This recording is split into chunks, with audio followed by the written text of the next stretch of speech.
Reveille, reveille. Look at us now, tip to tip. Ooh, Jesus. Start the morning combat. Do you want a margarita? Yes! My God! Power to us, doing what we love. But it's time to bang. Oh, yeah, you know that sound. Back with a bang on this Monday morning, August 5th, 2024. It's Morning Combat, folks. My name is Brian Campbell. Hey, that's not Luke Thomas. That's the Iceman Chuck Mindenhall back at it. First of all, we say happy 45th birthday to Luke Thomas, who's still vacationing with the family. But, Chuck, it's been too long since we did this. Way too long. I think I was here on the second episode we did in this studio. Yes. Which was months and months ago. So it feels brand new to me again. Thank you for always being a part of our life and just one phone call away. You know what I mean? Maybe we should do that. Happy to rescue. I didn't see myself on the intro there, but yeah, you know, we've been trying to write you out of the history of the show. But Chuck, I will say, you know, people still talk about the pregame previews we used to do back in the day. You know, about the idea of maybe doing them again. You know? I would love to bring those back. I think the last one we did was UFC 194. All we somewhere need in is that range. the right sponsor for that. We'll get to that. Let's start it off. Hey, 45th birthday for our boy Luke Thomas. We do love that man at the end of the day. I hope he's having a fantastic vacation. I hope he's able to make 45 great again and just, you know, turn it into maybe the best year of his life. Do you have anything nice to say about this gentleman? He doesn't look a day over 43. Fair. That's fair.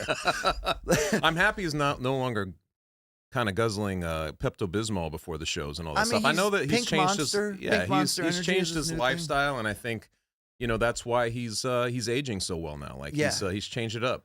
He definitely looks like the backside of my asshole, but that's fine. You know what I mean? I really, you know, seriously, Luke, happy birthday. We hope you're doing great. Get the unplug, get the break you need. Although I think he's still posting solo content from Colombia. Is he? Okay. That man's an entrepreneur. You're never off. Never fully off. You never get off.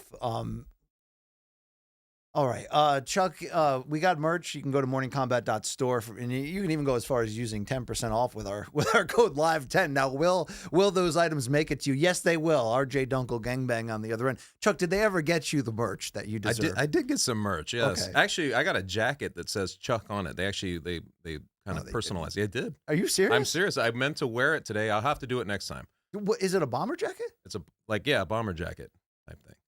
Yeah. I do notice the man in the hat, the myth hat. Yeah, I had to bring that back.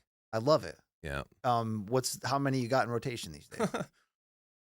Not that many. Maybe 100. No, I'm just kidding. There's probably maybe like a half dozen that I wear. Love it. You can watch us, of course, on the DraftKings Network every Monday, at 5 p.m. Eastern. I'm all over the map right now. And also, we would like to thank everybody here at Meadowlark in Manhattan. Happy to be with you. We got a great show planned for you today. A lot to look back upon from this weekend. Everything from UFC Abu Dhabi to Terence Crawford finally making his return post-Spence victory at maybe a tougher test than expected. More on that to come, and some UFC news along the way. Yeah, I think that's... you can follow us on the social handles right there. Long Island Luke, of course, on the ones and twos. Luke, how are you, brother?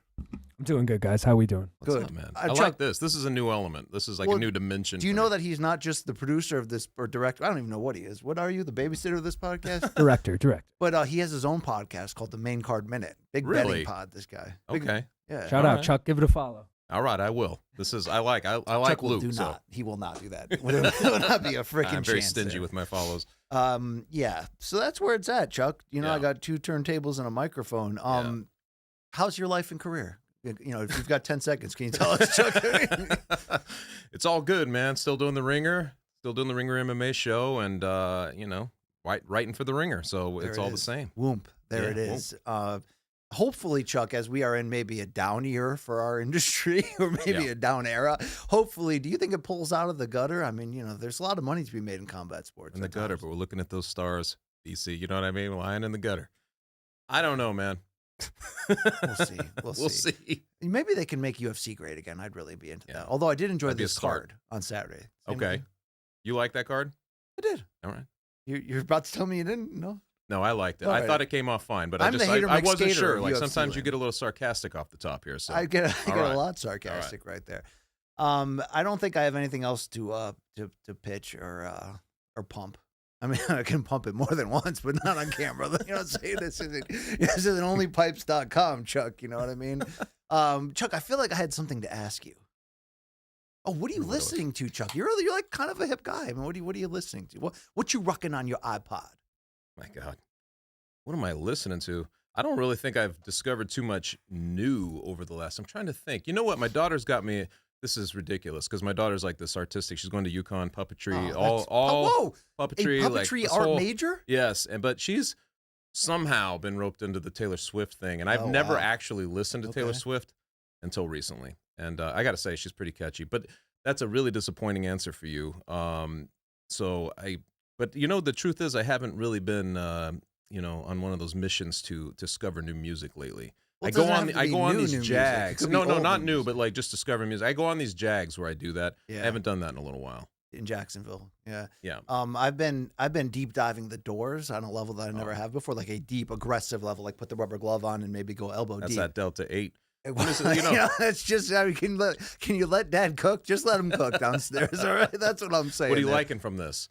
What the Doors of their canon? Well, I actually find their bizarre, the more bizarre and psychedelic they get in their early records stuff that are considered maybe their off records, I find to sometimes be the best. Like the early stuff, not the bluesy late. No, not Jim. the bluesy L.A. Woman album or Morrison Hotel. I'm talking about the weird stuff like Strange Days, like I agree. Like what's that Not other to one? Touch the Earth. Yeah, I forgot the other name of it. Anyway, I'm talking to myself at this point. We should probably Crystal Ship. The Soft Parade. That's Soft the Parade. record Okay, I was talking yes, about. right. I'm very into that. All right, there we go. Were you the one that was telling me that you think Taylor Swift's future sister-in-law Kylie Kelsey's super hot, or did I just make that up? No, you're making. Right. I'm sure you did hear that, but it wasn't from me. All right. There you go. All right. Well, now we'll get into the show. Let's kick it off at the top, and that is topic number one in what I thought was a really good Saturday afternoon ABC UFC Fight Night card from Abu Dhabi. That originally had even better fights that got plucked last minute, but top to bottom, it delivered. But how about this tactical bantamweight main event? Umar Nurmagomedov with the unbeaten record and the very low ranking, though, would come in at number 10 here against number 2, Corey Sandhagen. 5 rounds later, though, we get a unanimous decision for Umar Nurmagomedov, and we get him calling for the next shot at the bantamweight title and the winner of Sean O'Malley, Merab Dvalishvili later this year. So, Chuck, for the 18-0 Nurmagomedov, we know about the talent, but he hadn't had the resume to back it up. This was that super close-up against an elite title challenger-ready guy to answer the question, is Umar the real deal? 5 rounds later, what's your answer to that question? I think he's the real deal. And I think when you look at the kind of opponents Umar has faced, nobody near the caliber of Corey Sandhagen. So it's one of those situations you knew he's getting a complete bump up in situation, circumstance, and all of that, but also an event that's basically tailor-made for him, right? Like he's fighting over in Abu Dhabi. He's getting a main event against a number 2 guy. I think he was number 10 coming into it. He gets the showcase, and obviously, if he wins that, he catapults the field, and now he puts himself into a title shot. I think the UFC wants to be in their Magomedov business. I think that they like that name attached to any kind of billboard and marquee and poster and everything else. I think that they like that, and he was able to make good. You know what I mean? Like sure. to win a fight 50-45. If people were a little bored by it, that's okay, but he dominated that fight. So he did. Here's what's interesting. Watching it in real time, which can have its pitfalls as a journalist, Chuck. You're tweeting, you're texting people back. Maybe you're sitting in the 8th row of Delta like it's possible. And, and maybe you're not. I thought it was 2-2 going into the 5th round on first watch. When I saw the scorecards of 50-45 and 49-46 twice for Umar, I was like, wow, I don't know if that's the fight I saw. Upon rewatch, upon closer inspection, for as close, it's weird. The parallels between the 2 main events this weekend are interesting. Israil Madrimov didn't have the requisite resume, but had this reputation and this background, and he elevated his game, and so did Umar in this case. But upon rewatch, for as close and competitive in a technical duel and the highest end of mixed martial arts as this was, I think upon rewatch, 4-1 or even 5-0 is not incorrect. Right. I think you could give Sandhagen the first round.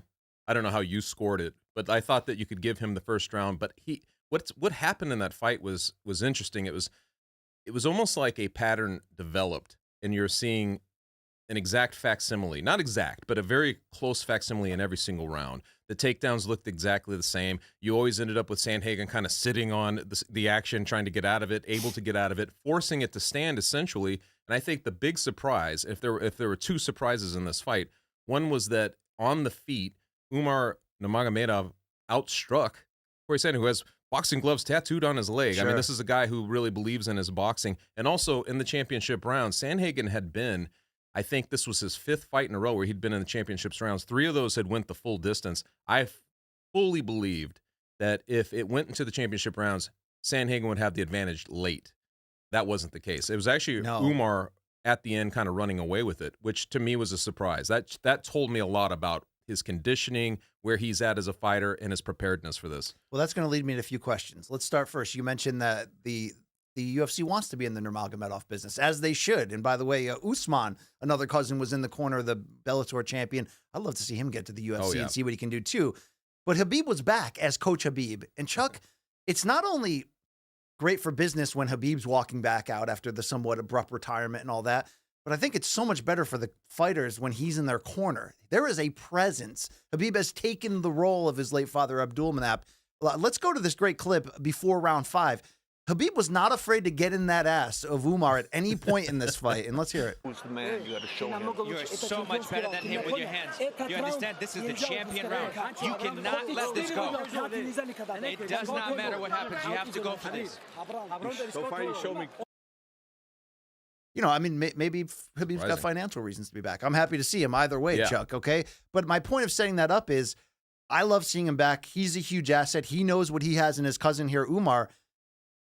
Is there any rightful narrative to come out of this fight that as good as Umar looked and he passed the test against a guy who is as tough as it comes in this division, you did hear Khabib a lot saying, believe in your power and your striking. Trust it, brother. Go out there. Yeah. Like, there was a lot of urging to do more. When you look at this fight in totality, Umar did everything he was supposed to pass the test. But could he have done more based on Khabib's words in your eyes? That's the toughest judge maybe in the game, right? Like if he's coaching and you're out there outstrike, I don't think. Did you think that he would outstrike Sandhagen in the fight? Like that's so. I mean, from our perspective, the surprise was that he was out there outstriking a guy who I think is very honed and skilled in that craft. But this tells you what they know about Umar, right? It tells you something about the depth of what they know about their own guy. And I've heard this a little bit more too, that they believe in his hands and stuff like that. But sometimes people say this just to kind of, send you in the wrong direction and put up a little obstacle over here. But that wasn't the case. If anything, it adds a wrinkle to his game that makes him super dangerous. I wasn't sure, to be honest, how this would look. And contemplating a fight with, for instance, like Merab, would Umar be able to do everything with him? That looks a completely different fight. It's a totally different fight now. That's what I'm saying. Yeah. So I think, if anything, it just added more scope and dimension to what he's able to do. I didn't think he was playing it conservative. It looked to me like he was trying to get the finish. I think Corey Sandhagen is that good. Well, I think casual eyes, which I sometimes have, and we all can fall into that, is sort of like, man, he does look like he could be or should be doing more. And it does look like, what we've seen him against lesser competition, but that's what happens when you step up. I think it's the same thing that we're going to talk about in the Terence Crawford, Israil Madrimov fight, where it's like, there's this narrative coming out of there that Bud is old and see now. Well, it's like, no, he fought a really good guy who worked his balls off to make himself not easy to be hit. We're such a fickle audience. And when you're fighting Corey Sandhagen at this level, you have to be able to out-chess the chess master. You got to give Corey Sandhagen respect. Even though he's now lost all 4 times he stepped up to like the very highest elite level, all against great fighters, championship level, he never stops evolving, trying to get better. And Chuck, I think he likes that Delta 8 as well, to be honest with you. I would hope so. I'd like to hang with him. Do you think he would wear us out a little bit? Like, I never know some of these guys. I'd like to hang with that guy, or maybe he'd weird me out. Where do you think Sandhagen would fall in that? For you to hang out with? Yeah. I think you guys would be like, you think I'd weird him? I'd weird him out. All right. But is he a Colorado guy? He's Colorado, man. He used to be a really good basketball player in the state. Like he's squirrely. I can see that. Yeah. He had some. Long hops. Island. Doesn't Sandhagen kind of remind you of Maniche a little? Oh, 100%. Yeah. Corey Maniche. Shout out to that government. Have you heard? I mean, seriously, like his whole evolution and part. It's almost like a Dominic Cruz. That division is just very high. very they're doing a lot of mushrooms. Oh, and things they're like high that. up and they're high quality talent. But it's both of those guys. Like, there's a couple of guys like that who are just, they evolve philosophically. It's not just that they look at life differently as they evolve in the fight game. He's certainly one of those guys, and I do think from talking to coaches and stuff like that with him over the years that he's trying to add wrinkles to his game, but it might just be one of those things. I mean, he brought in Trevor Whitman. He's bringing in an incredible, as they talked about in the broadcast, different looks in the training camp because he knew what he had in front of him, which is a guy that does not make mistakes and is great across every category. So that's really what I'm trying to say. You can appreciate, though, that he was like, let me fight Umar, because this is the second time they booked it. I mean, I love that. To me, that's what I love. I absolutely love that. A guy who believes in himself will always want to go back into the fire. That's Corey Sandhagen. But I guess the point in making a parallel to the Crawford fight is you can only look so good against a guy like Corey Sandhagen. Right. If you are of the A- or B level, he can potentially get you out of there. But if you have the potential to be an AA+ guy like Umar showed in here, it's going to turn into exactly what we saw, a sustained chess match. I don't think it was boring. I think it was beautiful, brilliant, and tactical. Most of the losses that Sandhagen has, those guys had to earn it. I think maybe the Sterling fight was the only one where it was kind of surprising. He went in there and he was able to kind of bust off. 2 minutes in? Yeah. That was the only one that I can recall where it made it look easy. You're 100% right. He is just a tough out. I think it's his adaptability too, man. He's very good, but it's his adaptability. He kind of reads what you're going to do. He reacts, and he's always been able to do that. So I don't know what the criticism. I feel like there was some criticism for Umar, but at the same time, you're like, dude, 50-45. I mean, that's. Well, I wonder if we can say 50-45, if we can say he passed the test, if we can now talk about what we are, is that he's a legitimate title contender. Yeah. I don't think it's wrong to look at what we did see, which was just like Crawford Madrimov, a lowered output, I think, for both because of the quality of the guy across from them. Now, I think this Sandhagen fight was a little bit faster than the boxing match at times, but still it was very checkmate, very back and forth. It seemed like he had to respect that takedown, the level changes more than he probably wanted to. I think the problem is we saw Umar against lower level guys. Now we're seeing him against a high level. We never kind of saw the in between where maybe he finishes some of those guys because they go for it in certain points of that fight. They make big mistakes. That's the thing. Neither Umar or Sandhagen was really willing to risk making the mistake that could cost them that fight. That's true. And I sometimes wonder, like, with a guy like Umar, you're like, what is the point of it? Like, if you go through and you buzzsaw Sandhagen, of course, everybody's going to be pining to see you sitting cage side for O'Malley's fight with Merab. But at the same time, one of the big things for me, and I think it will resonate, is does this guy add doubt to the next matchup he'll get? Whether it's O'Malley or Merab, do you now think, I don't know if they can beat Umar? And I think that he did that. And I think that that's what's good about it. You're right. Like, he didn't give you the big time finish where you're like, oh shit, he's the next champion. But I think if you know MMA, and I'm not trying to say that from a standpoint like I know MMA, it'll be like me. But I'm saying you do know MMA. I do know a certain amount. Mixed of marital MMA, arts. Right? Or are we talking about mixed marital arts? I'm big on power couples in the MMA game. In terms of charting their progress and all that. But I will say that what I saw was a guy who's ready to become champion now, because Umar does not have any holes in his game and he is rock solid across the board. Now, was I surprised that he was unable to create big moments of success on the ground despite being able to take Sandhagen down? Yes, but that's also a testament to what Corey Sandhagen can do and how the size that he brings and his ability. It's funny, like you keep mentioning the Madrimov fight with Bud, but it's like, in a weird way, you could look at this. It's always like a recency bias or a recency thing that happens. This is where we're at. But you could see how O'Malley would be like, or people who love O'Malley would be like, well, listen, man, if he can kind of thwart takedowns and just keep it standing, he'll tear him up on the feet compared to what, Sandhagen was able to do. It adds these dimensions. I love that aspect of it. But honestly, I'm not sure that O'Malley can prevent the takedowns like Sandhagen did. Well, that builds a great segue to where we're going, which is O'Malley's reaction in a second. But I'll say that you're right. This is interesting. But Umar, like, there's not only no holes. Dude, there's the way he's built. I mean, he's a brick shithouse, Chuck. There seems to be no flaws physically or mentally. And he seems to have, I don't know if he has what Khabib had, which is that next level of poise, control, the ability to slow things down in chaos and make the right move. Yeah. I mean, Islam's got that, obviously. It's all part of that Dagestan Abdulmanap coaching tree. But Umar might be a lot of that with his own level of dynamic offense, which makes him different and unique to the family. look, as things stand right now, from what I saw in the way that he dealt with all of the unique challenges that a guy like Corey Sandhagen brings, I think he beats every bantamweight. Now, not demonstratively, but I think we saw in there that this guy is ready to go from number 10 to the title. He is. He's 100% there, and I think the one fight, I mean, you could plug him in against O'Malley. It would be fascinating. Especially, let's say O'Malley just blows the doors off of Merab. You'd be like, oh, my God, that's a fascinating fight now. And Merab's the betting favorite, and he should be. Exactly. But if Merab does what the betting favorite is, what betting public thinks he's going to do and wins that fight, that sets up a ridiculous fight. Dude, that Merab versus Umar is suddenly one of the most hardcore, amazing fights you can make in this sport. Because you got a cardio guy who can just go 25 minutes hard and honestly win the fight anywhere too. Like, he's one of those guys, I think, who he just overpowers you wherever you are. But you're just mentioning Umar in terms of being a chip off the old block with his guys in his camp, like Khabib. One of the things Khabib did is he would kind of surprise you. Remember when he knocked down McGregor?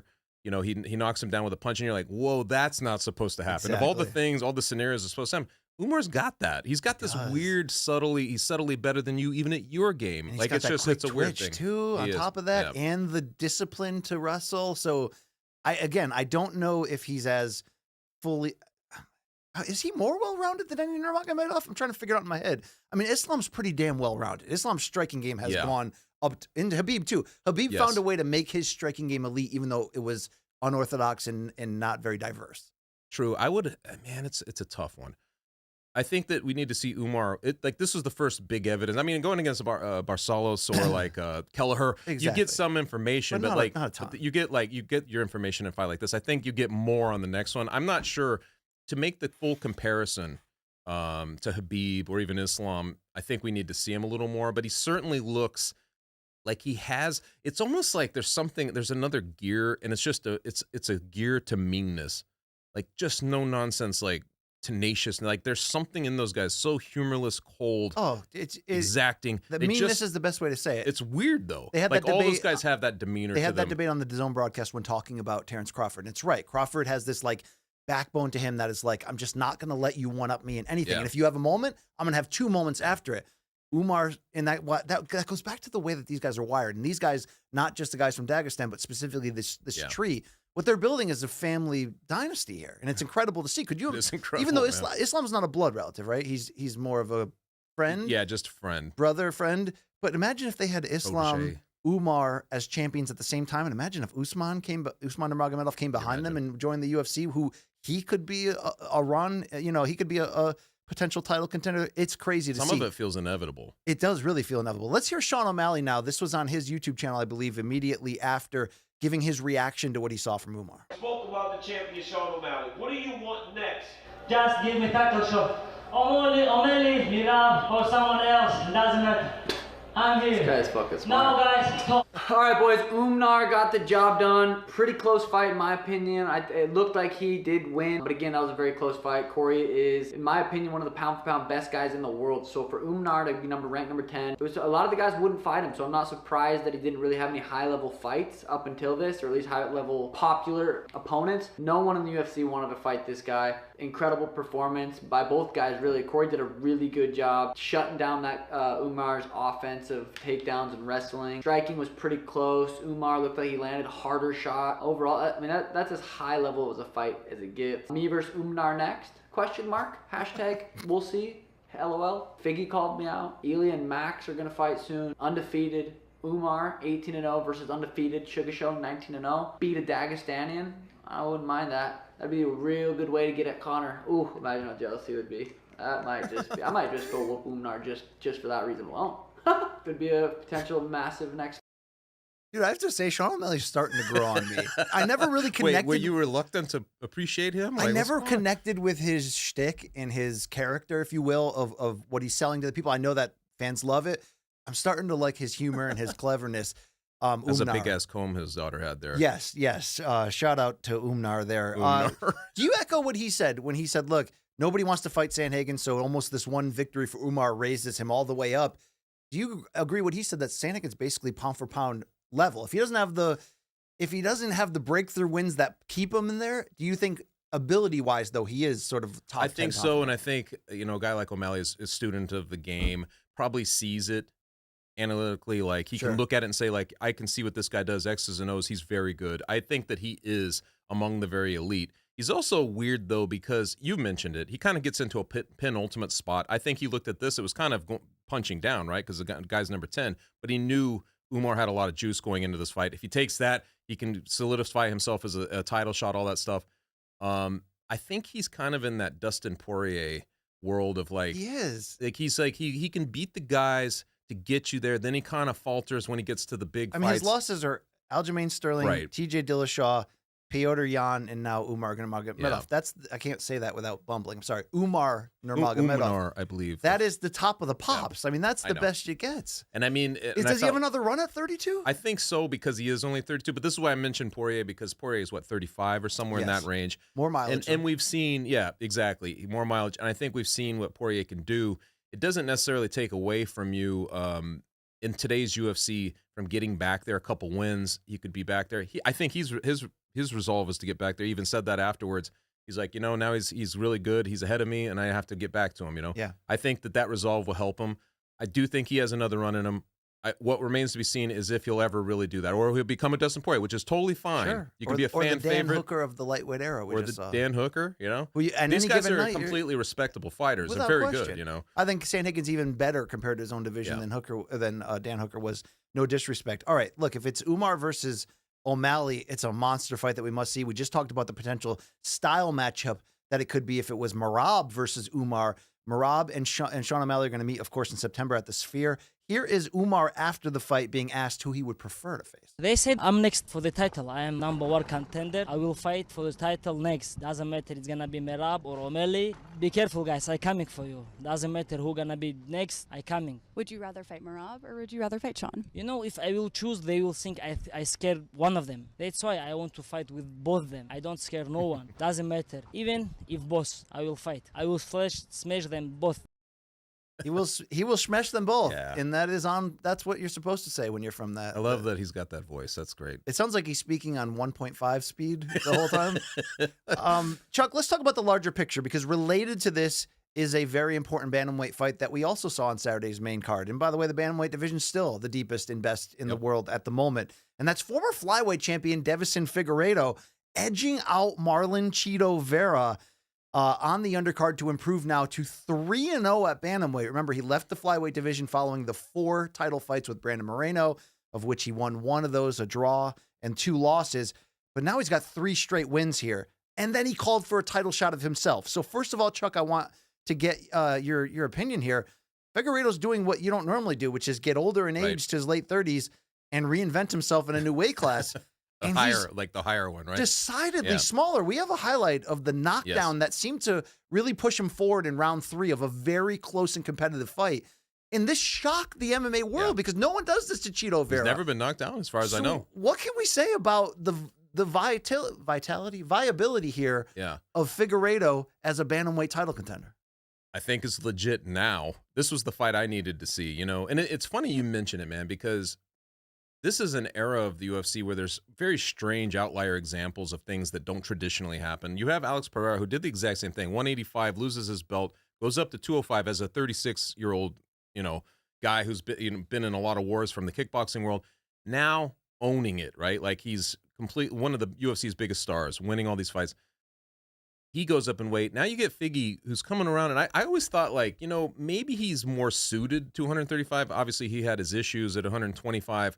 It just feels like he'd be happier there, and I think it's kind of showing. He's just more comfortable. His strength really adds up to knock Cheeto down, man. But he looks so much smaller than Cheeto. He did look smaller, and that is the big question, I guess. But at the same time, some of these guys, like Umar, for instance, is just built like a hydrant, Sure. And including Merab. They're not the biggest in terms of length or whatever. They're all kind of these compact muscle dudes, and he just adds a completely... He relies on his strengths. And it's not just the pinpoint nature of his punches and the pop. His footwork, he's never... If you notice, he didn't hang around long enough to become a problem until Cheeto made the... Cheeto, I thought, made the adjustment too late. It was at the end of the second round he started to really walk him down. But look at what Figueiredo does to counter that adjustment. I didn't think that small he'd be able to carry his power up, but it seems like he's picking his spots as a counterpuncher perfectly. The greatest thing that happened in that fight was that he got a couple of takedowns in that first round, and he was basically saying, Cheeto, we can do this all day, I can eke out this thing, and just kind of grind you to a 30-27 type of situation. That didn't happen. In round 2, he gets shut down there, but it was almost like he was like, I'm not real committed to it anyway. I'll just light you up on the feet. And he showed that he could do that. And then in round 3, he catches him. And I think that that's where that level, threatening to kind of do the takedowns and stuff like that kind of opens something up. He's just dangerous, man. And he's a dog.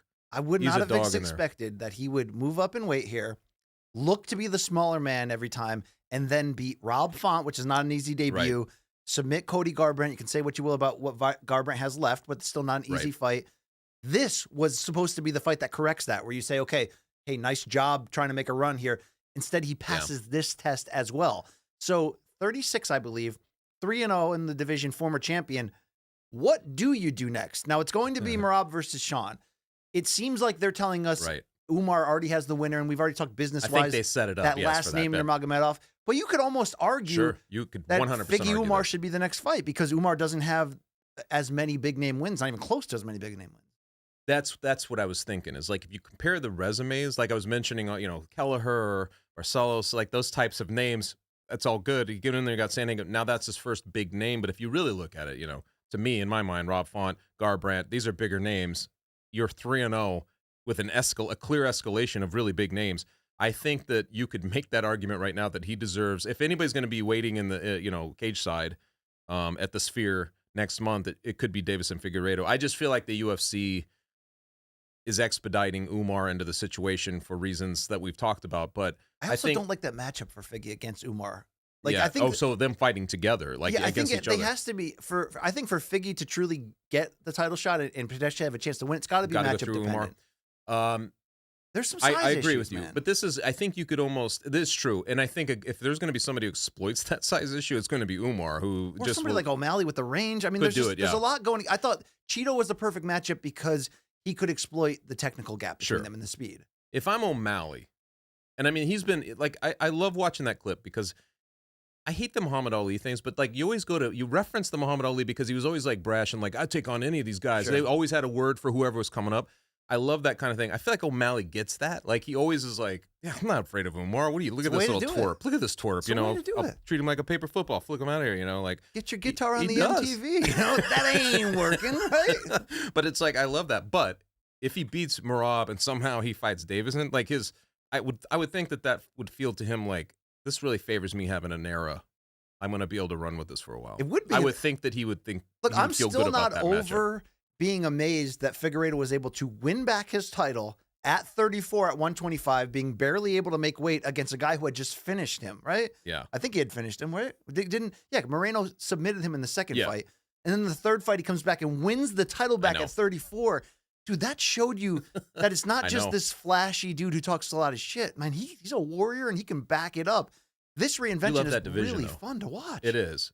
I love the division because I think that we could have been having this discussion 2 years ago and you would have had a different set of names. Some of them would still have been there. O'Malley was the guy who was way down, but now he's up in there. It's just, I love that you can plug all these iterations in and they're all kind of fascinating at this point. You still have Henry Cejudo who's hanging around. You've got guys like that. I find it to be so fun because some divisions you get like middleweight or something where there's the Vittoris and those kind of guys, and they're always kind of mucking it up. Like you know what I mean? Like, and you're like, we've seen him already. We've seen him already.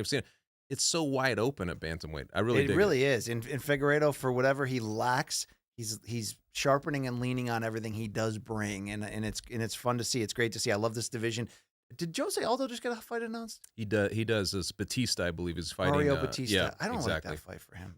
No, they could have plugged him in, like in this new scenario, the way it's shaken out, they could have plugged him into a better fight. You know? Bigger name, older guy, whatever. I mean, can we get Dominic Cruz against Aldo? Can we do that eventually? I keep thinking that that's what they're going to do, but then they don't do it. All right, let's go on to topic number 2, also from UFC Abu Dhabi. Terence Crawford breakdown still to come. And Tony Ferguson jumped into this in this top 5 of topics with what he's been doing lately. Losing, unfortunately, at 40 years old. He set a new UFC record. I mean, you can argue he broke BJ Penn's record for consecutive losses in the cage. You can argue that BJ continued that streak at the Lava Shack. But at least for UFC purposes in the octagon, I would argue that. This is now 8 straight defeats. It came against Michael Chiesa, and it came in a largely boring fight that ended in a quick and dominant submission for Chiesa at the end of round 1. So Tony doesn't take a ton of damage. But afterwards, it felt inevitable that we're going to have to talk about retirement because how the hell could the promotion continue to promote a guy who takes big damage, yet the crowd does love him and he is a living legend. There's no question about that. But he can't win anymore at this level. So, Chuck, he did I'm not going to put both fight gloves down and retire. I'm going to put one down. Ferguson. But here's what happened immediately after he put one down. He said, I'm going to keep the other one just in case, which led you to believe, okay, he doesn't really want to do it, but he knows the UFC is going to make him. He did make that one comment in the post-fight interview of, I love the UFC. I don't want to fight anywhere else. Right.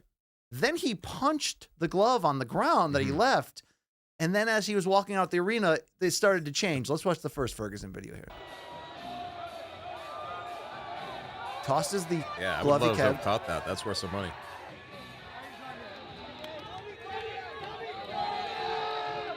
I think it's right here he decides that he wants to keep fighting. Tony, is it time? Nah, it ain't time yet, man. Surprise, surprise, mother effers. And this is a hard conversation. Well, that suspense that lasted like 90 seconds. I mean, will he retire or not? These conversations are hard because we love these guys, but we don't want to see them. Sure. So I got more clips to show, but before I continue, let me ask you the first question here. All right. There's no chance UFC gives him another fight, even a Nick Diaz fight. There's no chance, right? It shouldn't happen. It shouldn't happen. I don't think it happens. It's unprecedented, right? Like 8 in a row. What are you selling at some point? You know, it's like you're supposed. They've given him basically. I think the last couple of fights have been like, okay, we'll give you this one more, and they keep giving him the one more because there's not going to be. What would be the best outcome for him? That he wins his so they give him the one more fight, he wins it. Now what? Now you're dealing with like remember Tito got that against Bader, and then he upset him, and then it was like, oh, that led to 20 more Tito fights across multiple organizations, right? Yeah, remember he was plugged into Rashad, right? Like right away. Wasn't that what it was? It was crazy. I remember that whole thing. That was it. But it's one of those situations that you're perpetuating something that is hard. It's hard for the fan base. I don't know how you felt about his last couple of fights, but when he's on a card, you're like, ooh, Tony Ferguson. It's like this little bit of like, there's like some dread to this. You don't want dread on your cards. I got ripped because I started to almost come around after a few of the last few fights because he fought hard against Patty and didn't get beat. I did the same thing. He hurt Chandler. Like, I mean, there was moment, you know. But and in this one, I was like, he's basically fighting a pacifist who's like going to use his jiu-jitsu. You're like, okay, well, let's see if he can at least keep it in his realm. And I thought there's a little bit of you too that's like, now he's not fighting like Tony Ferguson. He's trying not to get taken out of there quickly, and it becomes a little more boring. So then you're like, we're defeating the purpose of even getting a vintage Tony Ferguson fight. For only the third time since he won the welterweight tough season back in 2011. He looks soft, but I'm not going to, he's 40 years old. Sure. It was a weird fight until it ended. Now we got him at the post-fight presser where he's definitely not retiring, but he brings up points about the fans. And Chuck, to his credit, before we hear this, dude, they love Tony. He's getting his flowers all the time, and he deserves it. Let's hear Tony again.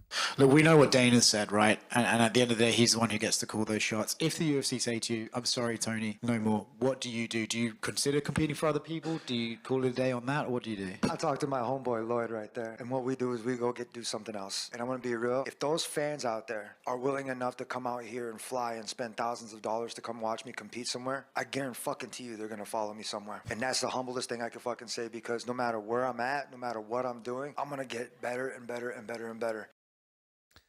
This is hard because there's motivation in there. There's a lot of delusion in there. And it's like, well, you've seen it a ton. You followed both fight games. Like you see this all the time with guys who just cling and hang on too long. Right. And for all we know, financially, maybe he needs to keep fighting. Like, so the point is there's a free will, and he's got a name where whatever levels of organization he wants to go to, it seems like he's ready to go. So it's like, how do we stop his next stop being BKFC fight against Mike Perry or Jake Paul boxing match? Like, how do we stop that? I mean, I don't think he would get either, but maybe he would. I feel like after hearing what he just said there, which is, hey, as long as fans want to see me, I'm going to give it to him, you know? And I feel like that's the biggest endorsement, that there could be one of those opportunities for him, and I think he takes it. And as much as I don't want to see it, we have seen, and you know, the bare knuckle thing has been weird. They've experimented. I remember they brought in Chris Lieben, who was having like heart trouble. We'd seen him take a ton of damage, and you're like, dude, don't brush off him and throw him in there. That's a bad idea. But they did. They don't traditionally do that, but I don't think they're above it. If they think that Tony will draw some people and some interest, they'll do it. I don't need to see that, but I don't think you can convince it. I don't think you can convince him. He's going to be in a boxing ring soon somewhere. It's going to be something. There's too many. I'd rather it be boxing than bare knuckle. I don't know. I mean, that's just well. It depends on if it's.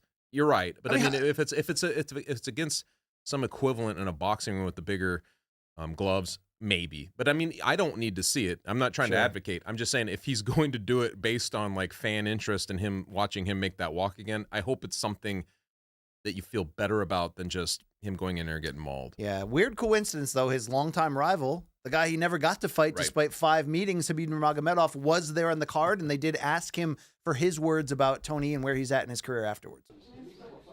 It's not a surprise for me because he is 40 years old. I just want to wish him all the best. He is truly one of the best whoever was doing in UFC. I just want to wish him all the best.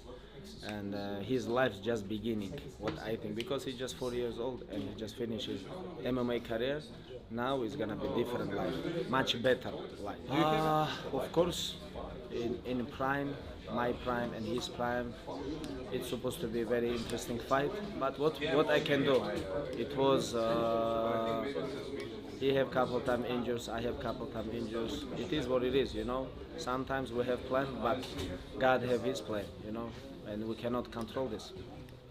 I have to say, Chuck, I don't know this whole financial situation for Habib. I'm just referencing what I see in the headlines. Could he have some outdated beliefs on certain parts of life that I wouldn't agree with? Maybe. But I love Habib, and I love he's aging like a fine wine to me. There's a lot of wisdom. Like he didn't dunk on Tony there. He was, he was very polite and I don't know. I love Habib. I hope he remains a huge fixture in the fight game. What about this? Tony Ferguson, boxing, Habib Nurmagomedov, not known for his stand-up, but That's yet now I was going to ask you. I was going to ask you if they fought tomorrow, just on where you think they're at physically right now. Who would win tomorrow if they fought in an MMA fight? Like Eagle FC main event. But Habib, I know that Ferguson just went through camp and he was going on about all the repetitions and sparring and everything he was doing. But dude, Habib looks. You see those people like sloshing around in the sweat at that gym. Oh yeah, so it's disgusting. Dude, Habib, no matter how big he gets, I think he's always going to retain the meanness, the ability to take you down. Nothing a double leg couldn't figure out at any point. Yeah. I would think he would find a way to win that. But no, I don't want to see them box each other. That was very respectful. No tiramisu references. No nothing. Not that Habib would, but you know. I could see why a boxing promotion, would be like, hey, let's give the fans what they wanted all this time. See, I'm down for that. That's why I want UFC to. I know it's not going to work because they'll probably find a way to screw their fighters there too. But I wish they would do Zuffa boxing and focus on all these fun. Did that materialize? It never quite did. It never quite did. All right, there you go. I hate to see this. This is a rough portion of the Tony Ferguson experience. But you heard Habib say his life just begins now. Not yet. Tony's not ready to go. And if you're not ready to go, you're going to keep finding a way to fight. You've done this a long time. I've done this a long time. When you hear guys basically saying, especially that this was this in the walk back, he's like, yeah, you know what? I don't know why I was taking off even the gloves right there. I'm going to keep fighting. If they're doing that, he's definitely going to fight again. He's definitely going to fight again. And I think you just have to kind of know that that's going to happen. I mean, it's his story in the end, and he gets to do that. But it's not something that I think happens in the UFC. I don't think the UFC goes along with it. He's not on this level anymore. No. And I mean, remember when Dan Severn went on to have like 300 more MMA fights until he was like in his 50s, right? Taking on all comers. That's right. He did have a lot of fights. But that's like the lowest level of regional Michigan scene. Shout out to Brent Brookhouse out there in regional Michigan scene. Let's go to topic number 3. And as we continue down this UFC Abu Dhabi card, which really had a lot of interesting storylines or arrivals or breakthrough moments, none to steal the headlines, but enough to get us talking about it. How about Sharaputdin in the co-main event? The red-bearded pirate took on Polish brawler and Al Faran impersonator Michal Oleksiejczuk. It didn't go Oleksiejczuk's way as we got a 3-round unanimous decision for Sharaputdin. But Chuck, let's start here. Where are we at in the, how do I say his name in real life? Sharaputdin Magomedov? Yeah, I don't know. In the Sharaputdin experience, that's easier. I don't think he deserved fight of the night, although this fight wasn't awful. But I'm not getting the vibes yet that he has this next Hamzat neon sign behind him. I don't feel it yet. Am I being a hater? What did you see in this? Because especially when he's calling out Nick Diaz. I mean, but the thing is, I think that it's very interesting that we're talking about a Dagestani guy, looks the part, right? He looks the part. He looks the pirate. He's doing all this, but yet he has, from what we've seen, almost no wrestling and grinding skill. Like he's almost like so light on his feet that it feels like I don't even know, like he's the mascot of the Dagestani gym, you know, like the Tommy Fury of the Fury boxing clan, right? He looks it would the be part, something but like this. But he, I thought maybe we'd see that a little bit in this fight. And instead, the times where they kind of were at the ground, he was at a complete disadvantage. He's fending off being submitted as the round is closing out. Got dropped too. I got dropped. It's just there's a lot of red flags all over this guy. And red hair. Red hair, red flags. Where do you think the carpet? Yeah, bet the carpet. But I do think that he's an intrigue, and I think that the UFC probably sees him. They have to see him somewhat as a novelty. I mean, the crowd pops. Hasbulla shows up. It's a big deal. Hasbulla was there. I think if you like, so he's only going to be able to fight in the Middle East. They've got to show. Now, is that dude at Visa?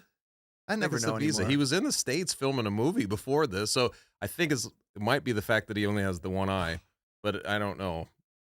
I can't make it. I can't make Janji Roba cross-reference jokes. You can't make me do it. Okay, I won't do it. Well, right? Michael Bisping knew how to kind of fool people. That's true. But I don't think this guy's trying to fool anybody. That he's kind of missing the eye. Okay, he might as well just wear the patch in there. I mean, are you more a believer of Paddy Pimblett or Sharaputdin right now in terms of like becoming legit? Paddy Pimblett. Right now, and I'm shocked to say that, but I think Paddy Pimblett showed us something in that last fight against King Green. Yeah, maturity and the way he was able to get it done. It was almost like a showcase event for him. So, given his age, that he's able to see out of both eyes and all of that, I would probably say Pimblett. I mean, that's a plus. A man can't see, he can't fight. You know who brings that line back a lot? Your boy Corey Graves on WWE. Yeah. Even though I don't watch WWE anymore, every time I tune in, I hear that from him recently, man. Dude, Corey, I ran up, into bro? him at the Chicago airport one time randomly, and we were like, "What's up?" Yeah. He's a very nice man. I like that. He's guy. cool. He's good very looking cat. Heavily tatted. Heavily tatted. Got a good life. You mentioned the call out. This is really what I didn't like about Sharaputdin's performance. Call it Nick Diaz. Nick Diaz, let's go fight. You striker, I'm striker. He needs a parrot. You out, I'm junior fighter. Let's go. This is very interesting fight. Popular, these fans. Let's go. Abu Dhabi, October. Okay, first of all, I mean, the only fight I'd actually want to see Tony Ferguson again is Nick Diaz because I want them both to have the softest landing possible. What are we doing That's actually here? probably the right shout, right? What are we doing here, Sharaputdin? Come on, dude. No. You know, okay, so I was talking to Pete Carroll, and Pete is in communication with, people who've kind of known his career, and they were saying like that Shar was almost more of an influencer, like in a strange way. That makes a lot of in sense. Russia, right? Like he was kind of more of an influencer, got his acting thing going on. So you got to remember a little bit the entertainment side of this. I don't know how committed he's going to be to try to, chase this. So if you look at that, I think that the call out of Nick Diaz makes a lot of sense. But okay, you're then never going to that get him should over deflate all of our balloon into who he can become and what his true intentions are. That is true. Well, I mean, I don't think he's going to be able to fight outside the Middle East. So now you're looking at just the schedule of whenever they go out to the Middle East. So is he like Butterbean, basically? I mean, is he like that's probably a closer comparison. He's this attraction that I'm all for. I'm actually not against it if they want to put him in action fights and against non-wrestlers. But like, also, let's not try to fool the public that he's a rising contender. Right, and I don't know if they're going to do that. I think that there's been a buzz on him. We're comparing him to Khamzat because it feels a little Khamzat-esque in terms of the way that he got a couple quick fights, all this. He clearly isn't as dominant as Khamzat, but why do I feel like this is going to lead to Jake Paul being offered a UFC fight against him at some point? Why do I feel like that's coming? I mean, no. People are mad that I just said that. I'll take that. I take everything but I just said that. Those two words are like using derogatory terms at this point. Like they're using Let's talk words. about people coming off the scale instead. Yeah. Okay. Mackenzie Dern, Chuck. Yeah. Every couple you paying fights, that cameraman? You're paying that cameraman. Every couple fights, she gets in extremely high level shape, commits again. Jason Perillo back in her corner, which seems to be the right move in terms of striking comfortability. And then she goes out there against not a joke opponent by any means in Lupi Godinez, who fights in Alexa Grasso's camp and brings toughness and boxing. And looks like I don't want to say future. No, is it? Yeah, she did. It's not crazy. She looks like a future contender. She does, yeah. Chuck, she's mean. We've ad nausea on this show's history about the things that she's still missing. Yet I've always given her a lot of grace because I think some of her strengths are super strengths. I mean, really, I talked a couple weeks ago. I said Joanna said, I'd only come back for a women's BMF. And I'm like, is there really fighters that are women's BMF material? Mackenzie Dern is women's BMF material. But this is not the conversation we're having right now of whether she makes fun fights. We're talking about whether she really put the career back on track. What did she have? 2 losses straight coming in? And I think her stock was as low as it's been in a while. I come out of here going, if you can get in that level of shape and keep that level of mental focus to the game plan, this is not over yet by any means, Chuck. No, that's exactly the same thing I thought. I think a crazy thing, and this is almost like the main event we're talking about. Like if you said Mackenzie Dern is going to outstrike Loopy, right? Like you'd probably be like, probably not. But she did. Loopy has outstruck her last 4 opponents. I had to go look this up because I knew that she was a decent striker. But to see the kind of improvement, if you go back and just look at Mackenzie Dern in her first few fights and her stand-up, I can remember people just openly, if we were memeing as hard back then, she would have been all over the place. But her striking was so bad, it was almost like if she can't get it into her realm, she's going to lose. She has brought that striking up to where it's pretty good, and actually above good. Like I think now her striking is a true asset for her, what she's bringing in there. But we know that she has sublime submission skills. So now it's a pick your poison. I think once she gets into that space, and if she's able to stay in shape, like you mentioned, she's definitely going to make a run. I really do believe I think the UFC loves her. They always have. They would try to expedite her. Yeah, she's they want always her. one big win She's away always from one a big title away. So shot I for feel most like, part. but it's now she looks the part. This was the fight where I was like, she looks the part to me. Well, it's never that she's in bad shape. I remember she came back after the pregnancy so quick that time and was still. I mean, she's a warrior. She's always willing to get after it. But there's obviously levels to fitness, and when she comes down on this level of fitness, she's pushing forward the entire time. But when you're bringing back sensible striking, when Perillo wasn't there, or even times when he was, it's like every other fight. Look, when her technique goes, and it's not that she's ever had great striking technique. There's times that she set up a basic 1-2 enough to where I go, okay, she's got a powerful right hand. She's big for the division. She steps into it. Now you're seeing a little bit more patience in there. And it looked like a completely different fighter. But I think she needs that gas tank to push. She has to push the whole time, because if she doesn't, she's going to get picked apart technically in the chess match. I think so too, but like it's just like you mentioned, her patience, her cardio. Like I felt like everything is just better. Like just picking her shots. She had some really good flurries and combinations in there where she landed most of those shots. I just think that if she's able to kind of show that against somebody like Lupu, I have a lot of respect for. I think that you're right. I think that people have seen her as like a potential contender at some point. If she's able to kind of get rolling, I really believe that she'll get the title shot. And it's weird because I think I put her away a couple of times. Like, nah, it's never happening. Oh God, yeah. It was more akin to like, almost like she was a throwback to the kind of Gracie world of, well, they're very good at one thing, but if you can just force them to stand with you, or something, you could beat them. She seemed the closest in our modern era to that kind of fighter, but I feel like she's bridged that gap. Well, her intangibles in certain categories, chin, willingness to fight, jiu-jitsu, they're through the roof. Yeah. But I've always she looked to be, I don't want to say not coachable because no one's in the inside, we can't see, but there seemed to be a disconnect in terms of her game planning and her commitment.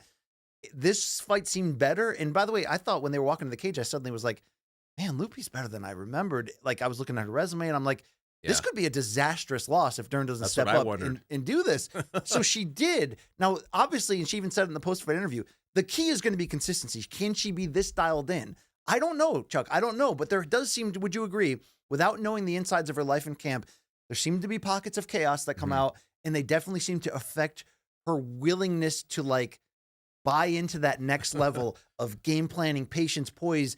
And you know what I'm saying? She wings it. She wings it too often. This was not that. I mean, she's always kind of been on that line of, almost celebrity. Like she enjoys the celebrity. She'll show up at events, cameras on her. She's like, hey, yeah, you know what I mean? Like, so and there's nothing wrong with that, but I get what you're saying. I think that but I mean, honestly, looking at that, there's no reason to believe now that she won't be dialed in like that. I think now that you've seen it and see what that looks like, I mean, and she's going to get I don't know where she'll end up in the rankings. I have no idea about that sort of thing. But I think when she starts to see that that's where it heads, and especially having gone through it, fallen down a couple of times, I think she'll be able to ride it this time. I still don't think she is successful or even largely competitive against the Weili or Tatiana level of this division. But I think she showed us with this Lupi fight that she can get to the title shot. It's going to be up to her from now and then how much more she can add to this. Yeah. She's still in that, was she 31 maybe? I think she's still in that pretty young prime window where she can still enter her peak and put it all together. This was a promising turn. It was, and it was good to see. Let's keep it going down the list. How about lightweight Joel Alvarez, Chuck? Yeah. Dude, he looked like a killer. Was this matchup dependent against Elvis Brenner that he looked this great, or is he starting to put it together in your eyes? It probably is somewhat both. But, dude, when you're watching that, Ty Plum, like he's got his hands wrapped around, he's just slamming those knees up in there. Rich Franklin, right? I know, that's what I thought of. Exactly. I was like, dude, we're looking at Rich Franklin getting just creamed by Anderson Silva back in the day. I haven't seen a finish like that in a long time, where basically the Muay Thai is that pronounced and vicious. It looked crazy. It looked choreographed almost. It was nuts, man. But I think that's how good he is. Dude, he's in sick shape. You know, there's like great shape, and then there's like Umar next level shape. He looks to be, and that always tells you when someone is going all in. There's levels to all in, Chuck. But at some point, these fighters get to a point where they're like, I've got to find the best of myself. I have no stone left unturned. And he looks to be in that role. Does he have the complete game, though, to withstand that in this division and get to the I'm going to need to see him against somebody probably a little more accomplished than Briner. No doubt. So it's like you're going to need to see that. And then once that kind of happens, but I got to say, like, you know, what's the stadium? I said the Bernabeu, what they're talking about with Ilia Topuria fighting there in Spain. Yes. He's got a little time. I have no idea if the UFC will pull this off. I feel like optimistically we always look at these things. We're like, "Ooh, God, this is amazing." But if they were really to do that, this guy is on the cusp of becoming like a star as well. And I think that if he gets one more big win, he could showcase in something like that. And maybe at that point, I think at that point he might actually put it all together to the point where you're talking about him that way. There's an opening at lightweight because of how aging that old action group is that are on the way out. Poiriers, the Gaethjes, the Chandlers. There's an opening for guys like this to step in. BSD is one of them. I think he's going to bounce back big from that Poirier I heard Paul fight. Felder say, like, hey, this is one of the reasons I got out of the division, you know. For these hammers coming up? Yeah. And that makes sense. I mean, you do think of those older guys like, I don't want to be playing these games anymore, man.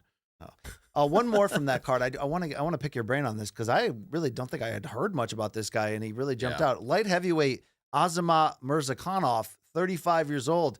He improved to 18-0, took Alonzo Menefield to the woodshed in the second round via knockout. In broken English through a translator, he calls out the UFC for putting him on the undercard and not giving him like top 5 opponents. Chuck, where's this guy been all my life? How aware had you been of him, and what'd you make of that performance? Not too much. I did know that he was undefeated, obviously, and I knew he came up through Dana's Contender Series. But you're not really paying attention because you see these guys, and there's usually a reason. If they're buried a little bit, you know, they're still green or whatever. A little longer in the tooth for that kind of thing, too. He probably knows he's got a certain shelf life, and he's like, let's get this thing rolling. I think it's hilarious. Comes up on Dana's Contender Series, but yet he's 5 fights in to his UFC career, and he's like, hey, man, you know, this is promotional malpractice, what you're doing to me. I think that's great. Like, I want to see 18-0 overall is legit. He looked like a monster. He does. I think 4 of his fights in the UFC have been KOs too, right? Like he's just kind of obliterating guys. He needs a big time step up, and I'm with him, man. At this point, you know, Menefield is one of those guys who kind of feast or famine. He goes in there and he destroys guys too. There's a bunch of guys like that that've been lingering in this division for a while. And I'm like, but now you want to see him? All right, plug him in. But why not? I want new blood at that. In that division especially, I would love to see that. Yeah, give blood, give new blood. All right, we wanted to mention here quickly a great partnership that we have going on, of course, with DraftKings. And in a world of slot reels and blackjack deals, get ready for this, the must-play event of the summer from DraftKings Casino. I'm talking to you about this right now, featuring nonstop action and an all-star cast of games, including A-Lister, Loki's Luck. The summer blockbuster is one you don't want to miss. So I got a message to all the new players out there listening to Morning Combat right now. You can get $100 instantly in casino credits with just a $1 wager, and all players get a blockbuster bonus every week. So sign up with our code COMBAT with a K and grab your popcorn because it's showtime on DraftKings Casino. Remember, when we're talking about DraftKings, the crown is yours. Got a little seductive there at the end. It did. I like to Red Shoe Diaries, the back end of it. R.I.P. Showtime. Great franchise right there. All right, have you seen this shit still to come? How we doing here, Chuck? You doing good? You need anything? Can our trusty staff? I'm good, get you man. I'm anything? good. All right. Got my coffee over here. Long Island Luke, I haven't heard much from you. You doing well back there? We chilling over here. All right, we chilling. Let's get into topic number 4. We'll slide quickly into boxing, and it was a big one on Saturday. The first Riyadh season card funded by the Kingdom of Saudi Arabia and Turkey Al Sheikh on U.S. soil. And it was the return of Terence Crawford for the first time in 1 year since he demolished Errol Spence in their long-awaited welterweight unification. He moved up to 154. He took on the largely unknown Israil Madrimov. And for all the celebrities that showed up and any of us that thought Crawford was going to make quick and easy work of this guy, turns out Madrimov, with that 350-fight amateur experience, despite having only 10 pro fights, he was up to the challenge. This turned out to be a chess match at the highest level, and an enjoyable one that did produce, though, a weird fallout of narratives coming out of there. So we got a lot to talk about here, Chuck. BMO Stadium, or BMO, whatever you want to call it there. And there's a lot we have BMO. BMO. Yeah, I don't know. There's a lot we have to talk about the pacing of this card and all the weirdness. There was a lot of weirdness on this card. Grisham, man, like you're mentioning all the celebrities. He's like trying to identify all of them. That was fun in that itself. Was fun to see for a 19-hour pay-per-view. Let's talk about this at the top. It goes down as a unanimous decision for Terence Crawford. He becomes a champion in a 4th weight class, but it was close. 115-113, 115-113, and 116-112. First and foremost, Chuck, what'd you make of the scoring, and how did you score this fight? I would like to know what you thought of this, too. I had it 115-113. Same as mine, but for who? Well, I had it for the right guy, which was the guy who won. Did you have it that way? I had it for Crawford, all right. Yes. I thought for a minute I was going to be like, okay, I didn't know we didn't prep this. Okay, I didn't know where you were coming So with. I did think, though, and you can tell me if you felt the same, that Crawford had to win those last rounds, though, to get it. I felt like it came down to that. It turned out on 2 of 3 scorecards, it was even going into the last round. So he needed it, and boy, did he step up, by the way. Yes, he did. And I think that if you wanted to look at Crawford at any point where it started to look, I think that people were just in wait, right? They were. Like, when's he gonna start doing? When are you gonna figure him out and kick his ass? When are you gonna figure him out? And it just didn't happen. But I think the closest you came was in those rounds, and I think that that's what distinguished it in the end. I'm like, to me, it was like, listen, man, he was able to do more in those last couple rounds at the very end that kind of steered it for me, and I think that. That's why I'm like, Bud Crawford, I'm like, because he didn't look good or live up to the expectations doesn't mean he lost the fight. Well, that's what we need to get into. Did he look good? Mostly. I thought he looked very good, but I think there are things we definitely learned about him at 154 pounds and things we definitely learned about him against what turned out to be a world-class opponent. And forgive us for not knowing that, because look, Madrimov hadn't beaten world-class competition. He was only 10-0. He was a legitimate world champion Crawford at 154. had a knockout streak. Crawford has knocked out everyone he fought at 147, including in his last 11 That's what fights. I mean. He has more knockouts than the guy had professional fights at this point. And look, in a row. even when Crawford steps up against great competition, he finds a way to change southpaw, figure you out, wait for you to make that mistake or that opening, and get you.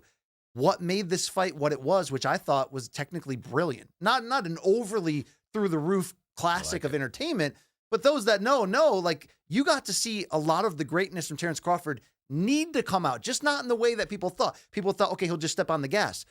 He couldn't do that against Madrimov, but also Madrimov couldn't do that against him. This was kind of like Sandhagen, Umar, like 100%. I'm saying. It's at such a high level that they both couldn't make a mistake in open it. But what we saw was Bud doing what Bud does, make adjustments, make more adjustments than him. I think the biggest story of the fight was how great Madrimov fought.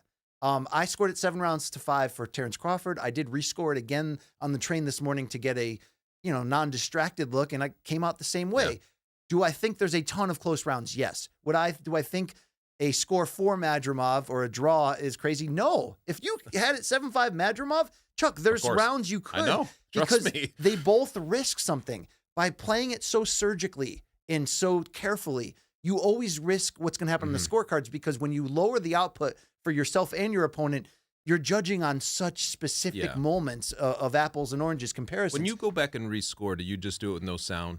You just watch it, or do you still listen to the commentary? I had the sound this time. Okay. I love the guys on that broadcast. I don't think they had a great call of this fight. I heard a lot of criticism about that as well. But I was only asking because... But also, DAZN, can we stop with the 4-man booth, please? Can we just stop with the 4-man booth? Like, please. That is true. I think that you hear guys like Jim Lampley. I hear guys who are just, they're old in the game. They've been there forever, and they just have the same kind of like cautionary tales with boxing, which is always like, listen, before the fight, right? Like they say, will Crawford win? He's a huge favorite. I think it was -900 or -1,000 which at is one point. crazy. It was nuts. It was stupid. But like they caution you, like, can Madrimov win? They say, no, probably not, because there's a subjectivity layer to this, right? In the judging that says we are on American soil. It says there's a crowd that's going to influence things. Sure. And I always think that this is the craziest thing. Now, we get this in MMA. It's just a very smaller. You get 3 rounds or 5 rounds. You don't get 12. But it's always a strange thing that you have to contemplate going into a fight like this. So that's why I was asking, when you rescore it, do you take those in? Because I'm almost like, if I rewatched it and it was trying to be completely objective, would I come across it? Would I maybe see it the other way? I know that Madrimov had his moments. He had his moments. That right hand, there was a couple times rounds where 8 and 9, he was peaking. That's what I mean. It looked it's like he was on his way to I felt it. like, and I was like, man, this is going to be crazy if this is the way it goes down. I think part of it, and you tell me too, man, because we're in a day and age where gambling is, people gambling on the fights has become so widespread that it sways everybody has an opinion on this. Everybody's got an angle, including Long Island Luke over there. The Mile sure High Club Minute. I'm sure you had some kibble on this one. But it's a different thing. And I think coming off of that, the Spence fight, where he knew, and from the second round on, basically, he's showcased, like, he was just, his power was translating. Everything was just so fluid. He couldn't miss. It was his virtuoso performance. I don't think he's ever. So you put that together. I think some people are like, "Where's that?" They wanted to see where's against this guy we never heard of. But I want to be fair here and say we had reason, if you watched a lot of Madrimov tape, to believe what the odds were telling you. Now, I don't think -900. I mean, boxing odds are definitely more bloated, further away from reality than MMA, because they're trying to induce the big bets. But I think that if you watched Madrimov's fights, he didn't beat a lot of killers. He only had 10 pro fights. You couldn't gauge how good he would have to be when he steps up against this level, and how much he was going to be willing to commit to try to win it. What do I mean by that? I mean by this. Even Crawford was shocked at this one thing, that Madrimov brought such an educated game plan with Joel Diaz as his trainer, but he never wavered from it. He stuck to it, even ultimately to defeat, right? But because he was willing to People hate game plans. Because he was willing to not waste his punches, and because he was willing to commit to an active upper guard the whole time, never, same thing in a way, but differently, that Tyson Fury did to Vladimir Klitschko when he upset him. He used that active guard, and Klitschko's just sort of like, I'm not really sure. He did that to Crawford the whole fight. Unfortunately for Madrimov, his commitment to that is what lowered Crawford's output and gave him a chance to win it. But it also meant that if he was going to take more chances to try to win it, he was probably going to get countered and lose. So he had to almost be perfect, Chuck, and he came as close as you can come to doing it. And it sucks because he'll never get another chance. Well, he won't. I don't think so, man. I think that's why Eddie Hearn went nuts, and we're going to get to that in a second. There's so many things to talk about out of here. But I have to say, Madrimov's commitment to that guard, even Terence said it afterwards. He said, look, I was waiting for this guy to slow down or to see his technique fail, through fatigue, where I was going to come through. And Bud always does that. He figures you out late and he walks you down, and Bud tried that. But to Madrimov's credit, he never got tired. He never lost his poise. He never lost his focus. He showed you that he had the true championship mindset to come in there and keep pushing. And I thought he won round 11. I thought he had moments late. That's I thought interesting, because I thought that's the one that it probably hinged on somewhat too. Like, I thought that Bud won that one, but I didn't go back and rewatch it. I had Bud. I had Bud 4-2 at the midway point. Then Madrimov went on his run on my scorecards. He ended up pulling even on my cards, and then I thought Bud pulled away despite losing round 11. Was able to just 7-5, just win it. But here's the larger narrative question here. There's two questions that are I think aligned. Bud he's either 37 or he's about to be. Like, I think it was unfortunate for him that he waited a full year to come back. That the business didn't line up. He wanted Canelo and he couldn't get it. He thought he was going to rematch Spence because that was the contract. Spence decided last minute not to. I think it hurt him in terms of his activity level for sure, but I think it also hurt the commercial level to some degree. And then, like you said, now he's back and everybody's like, okay, our number one pound for pound's back. Let's see him do exactly what he did to Spence. But it wasn't the same. It wasn't the same opponent. It wasn't the same setup. So, Chuck, the two questions are, did he show you that he's old and fading? And does this make it where he shouldn't want anything to do with Canelo? So let's merge those together and sort of talk about it.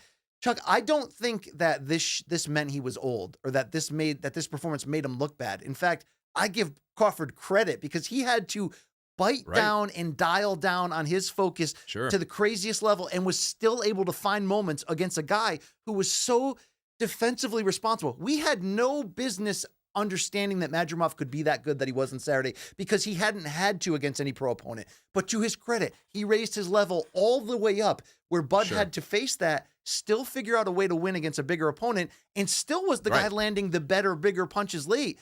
To me, Chuck, is he the same guy he was at 32? No.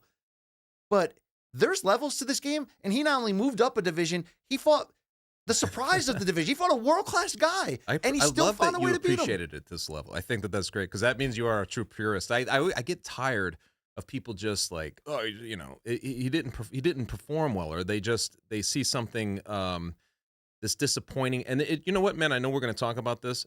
The pacing of that show didn't help. Like just the fact that you kind of limp into your main event like that is just like, oh man. I saw Cliff Roll had a great tweet, which is basically like, they put so many pitfalls into that show going later and extending that you get to the point where you start questioning, why am I even staying up for this? Do I even care about this fight that much? They got us to there. We'll get to that. Okay. But I don't think Crawford was too old. But wait, do you think my big thing was this? I felt like Madrimov fought defensively, like you said, responsibly. He was able to, his head movement was great. Like you said, everything is his wickets up. Like everything looked like he was kind of sticking to making things as complicated as he could. But did you think that this was the thing, you know, having watched Crawford from, you know, going back to his original weight class all the way up now to 54, that his power wasn't translating? Or did you think that he just level. No. That's what I worried about with this fight, also, honestly. I thought he could have been able to stop Madrimov if Madrimov wasn't the real deal. Madrimov showed a great chin when he needed to. He showed great offensive creativity in that second half to be able to, once he was able to slow Bud down a little bit, find moments to land big shots. But I just didn't expect this performance in every single category. And neither did Bud. I think he thought he was going to mop up on him. So, Chuck, I don't think that he's a step down outside of the obvious level that aging is going to lower your overall output, your overall ability to dig deep and deliver. Was that compromised a bit with this age? Maybe to some degree, but he still figured out how to win. But with that said, I do think we learned enough about him, what he looks like at 54, what his strengths and weaknesses are, and one of those is the power will never be the same at this level than this in the lower ones, that I think this performance was enough to show him and all of us that we do need to stop talking about this Canelo fight. I think we do. I'm not going to go and be like everybody else and be like, see, he never should have done it, because I think that was the fight, and he wanted it and he tried it. I think coming out of that riding off that momentum, he might have been able. You never know. No one had more momentum from one fight to another, maybe in boxing history, than that moment. If he would have hit that fight at the right time, he was peaking. Who knows? I'm not saying he definitely gets knocked out and handled, but there are levels, there are weight classes for a reason. I know that he only seems to want, and to his right, to make big fights on the way out, and he is one of the handpicked golden child of Turki Al-Sheikh, you know, is outspoken, one of his favorite fighters. So he's going to get those opportunities. But if you look at his own division right now of where he has a world title, there's a lot of interesting fights. There's Tim Tszyu, right? Yeah. There's Jermell Charlo coming back, the former champion. There's Madrimov now, who has shown himself to be an elite player. Sebastian Fundora, who's a big player in this. Who am I missing? You got Lubin. Oh, and Errol Spence potentially coming back, although Crawford did shoot down any want to rematch that. Where do you redirect him if he's not going to? And then you got Boots Ennis basically saying, I want Crawford so bad that I'm willing to come up to 54. You've also got Teofimo. Can we jump to the Teofimo sound quickly here? I think you saw from Terence tonight. The age is catching up to Crawford. The age is catching up to Crawford, and I would love to get Crawford now before it catches to him later on. It's already there, and all I can say now is, let's see what he does next. I don't think he should fight Canelo. I think he should fight the guy that's coming up next. Now, I know Crawford's ego. Third person, baby. I don't think he's going to go from telling everybody he wants to fight Canelo at 68 to fighting a dude coming up from a couple weight classes below. But my point is, I think he has enough creative options to find some big paydays and also some things that can add to his legacy. I want to get your take, Chuck. I no longer feel like I was starting to believe that he could go into that fight and have a real big chance of an upset win. Now I just think it's going to look like Rory versus Mousasi. Remember that? Where it's just sort of like, that's not going to work. 100%. And Turkey, basically, like beforehand, right, is like, yes, I've already made the call. Wait, now I could see why Canelo would probably be like, sure, we'll take that money. No, Canelo wants to only do what Canelo wants to do right now. True. He's got a lot of money. I don't really see, because I think that's the thing, right? 154 pounds, that's probably, I'm good with that. I don't really need to see. He's 37 years old. I don't need to see him try to do that. So like, that at would this be point. 2 more weight classes. I know. So if that's how good, more. I mean, did Madrimov give you the opinion in the belief that he's probably as good as he gets at 54? Probably, right? Like that's as tough of a fight as Bud has actually ever had as a pro. Yeah, I think so. Outside of the Gamboa fight where there were moments where he got hurt and some craziness. So he proved that he's on, like, here's what I'm going to say. I tweeted this and I mean this. If Bud stays at 54 and gives us a couple more on the way out against the true elites, I think the Tim Tszyu fight could be big money-wise. Yeah.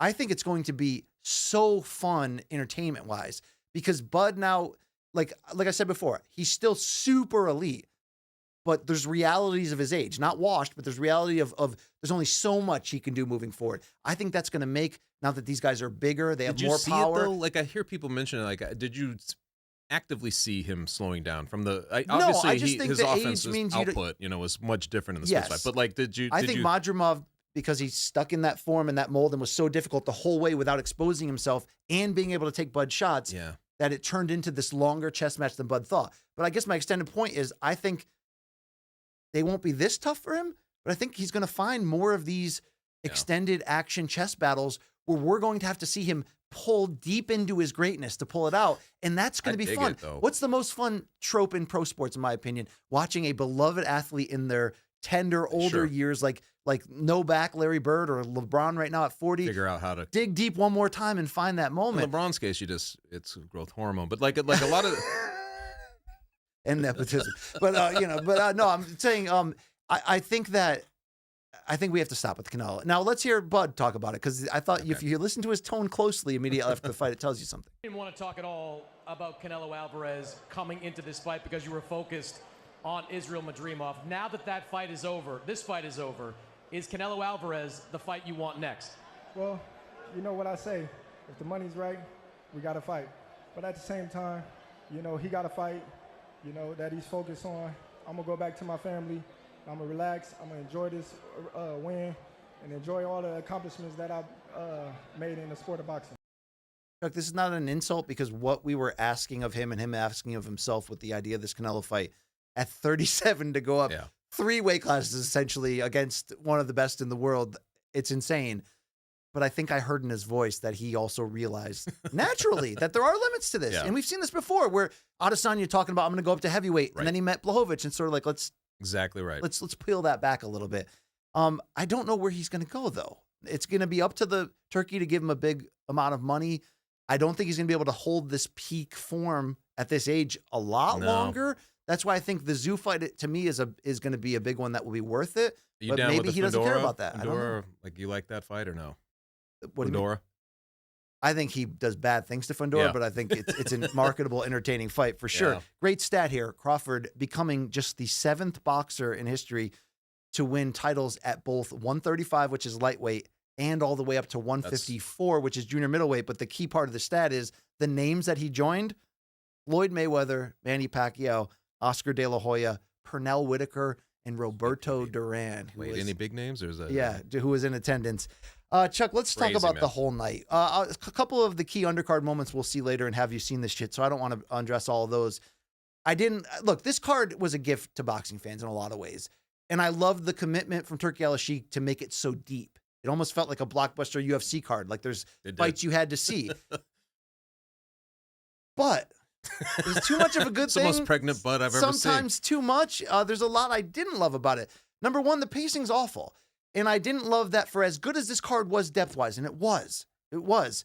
I don't love on the broadcast being told every 5 minutes that this is the biggest card in U.S.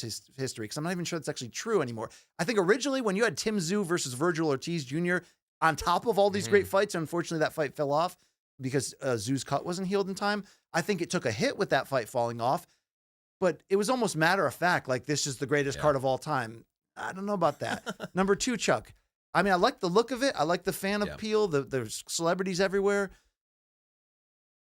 We don't need a 7-fight main card. We just don't in any sport. Like there's a point where it becomes too much of a one thing. Well, 6 p.m. Eastern time start, right? Yes. And it ends at like when did the main event come off? 1:30? 1:30. I mean, I have no legs to stand on. I was a part of Masvidal Diaz. I didn't control that being a card that had the same pacing. But Chuck, this was horrific pacing. I just don't think we need a 4-man booth, first of all, because there's too many voices. I also don't think we need to go, even though I like doing those jobs and I like being the people that fill the time that I'm complaining about, I don't think we always need to go to every corner of the arena for a 5-6 minute breakdown after every single fight. Like, you don't need that. We don't need that. But my problem. Don't need Eminem. Don't need that either. Well, look, I'm not going to say. It was okay. I dug it, but there were parts I did dig too, and I do acquiesce that he's such a big name and he's a Crawford fan that I'm not going to hate on that. I do think there is room to some degree. I don't love it. I'm a 46-year-old man living on the East Coast who's going, I don't really need 6 Eminem songs right now. I just need the boxing main event that I want to see here. He kind of cut him short a little bit. You know? Yeah, so I don't want to be that old curmudgeon that's like, no fun, no music. But when you're doing all of this at once, then it becomes hard to not say something. And when the cherry on top are weird fan giveaways that only extended the card, but you're giving away a car that's heavily invested by the Saudi Arabian government that no one's heard of, yet this guy in the crowd that won it doesn't seem like he wants it weird. Then they gave away a trip to Saudi Arabia at the end. And then they sang the Saudi Arabian national anthem. And I'm not going to be some like, there's no place for that. I do have some level of respect for what Turkey's bringing, which is a lot of money and a willingness to make these fights happen. But the level of propaganda, and I have a much bigger tolerance for this than someone like Luke Thomas for sure.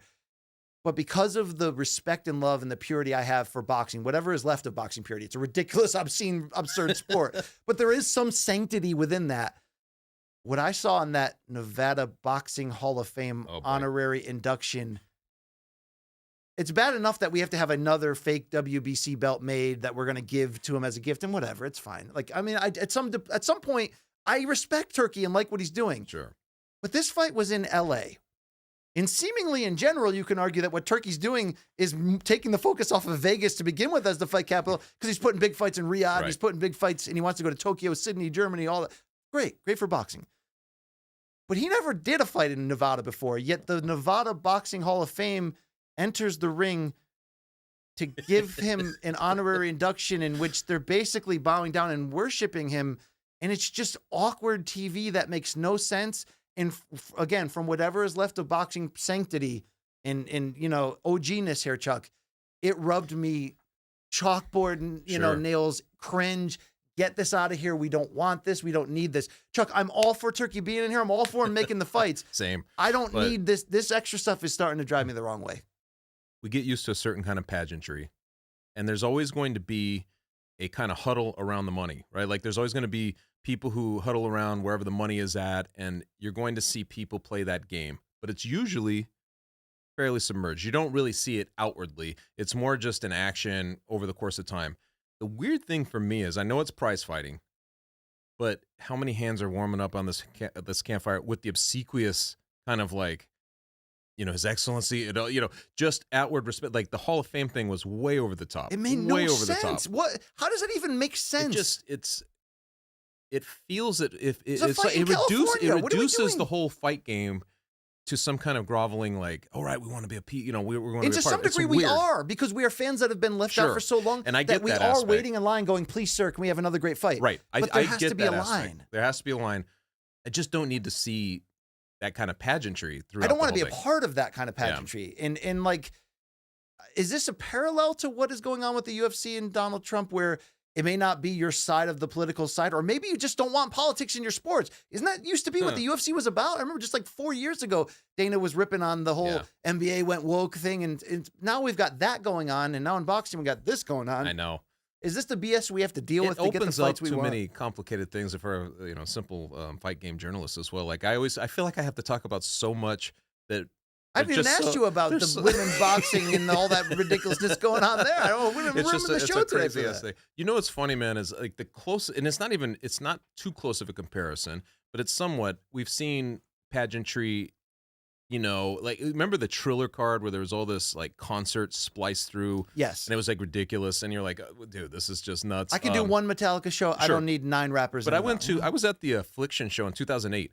It was Fedor Emelianenko, which is funny because I remember Donald Trump was part of that, but he was part of the ownership group with Oscar De La Hoya. But they had Megadeth playing, and I remember how weird it was because they kind of spliced in a couple of sets from Megadeth with the fights, and I was like, this does not go together. Like as much, even if you liked Megadeth, you'd be like, this is just two different interests. Yeah. I was getting a little bit of that. I get that it's almost like a Super Bowl vibe with Eminem because he's a big name and he's kind of, he's revving a crowd up they certainly seemed in Los Angeles to really dig it.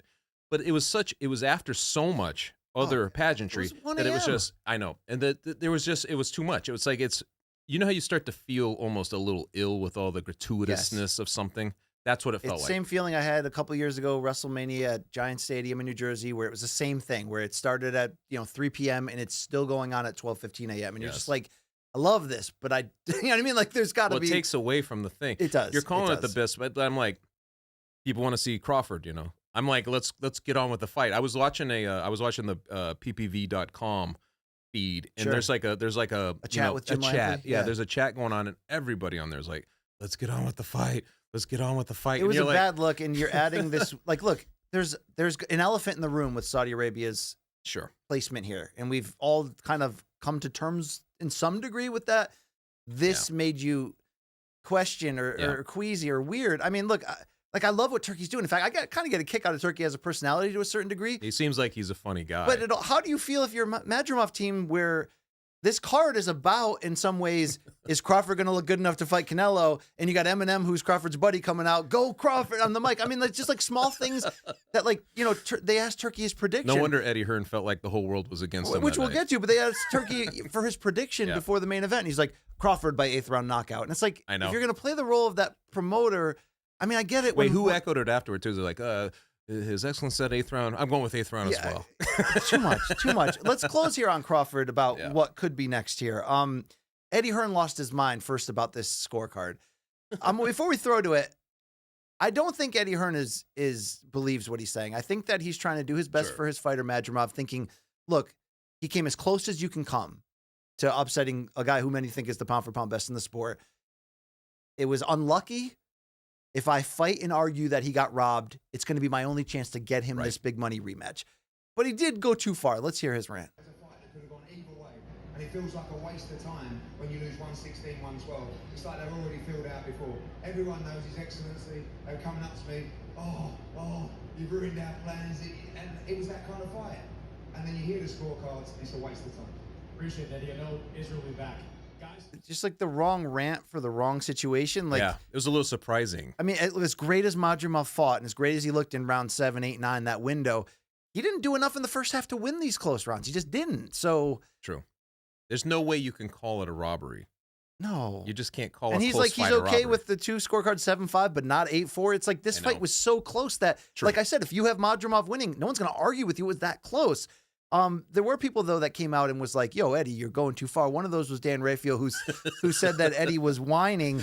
Well, they relayed that message back to old Eddie. Let's listen. Judgment, they both gave it to Crawford, and Dan Raphael said you need to stop whining. Yeah, I saw that. Dan Raphael can go fuck himself.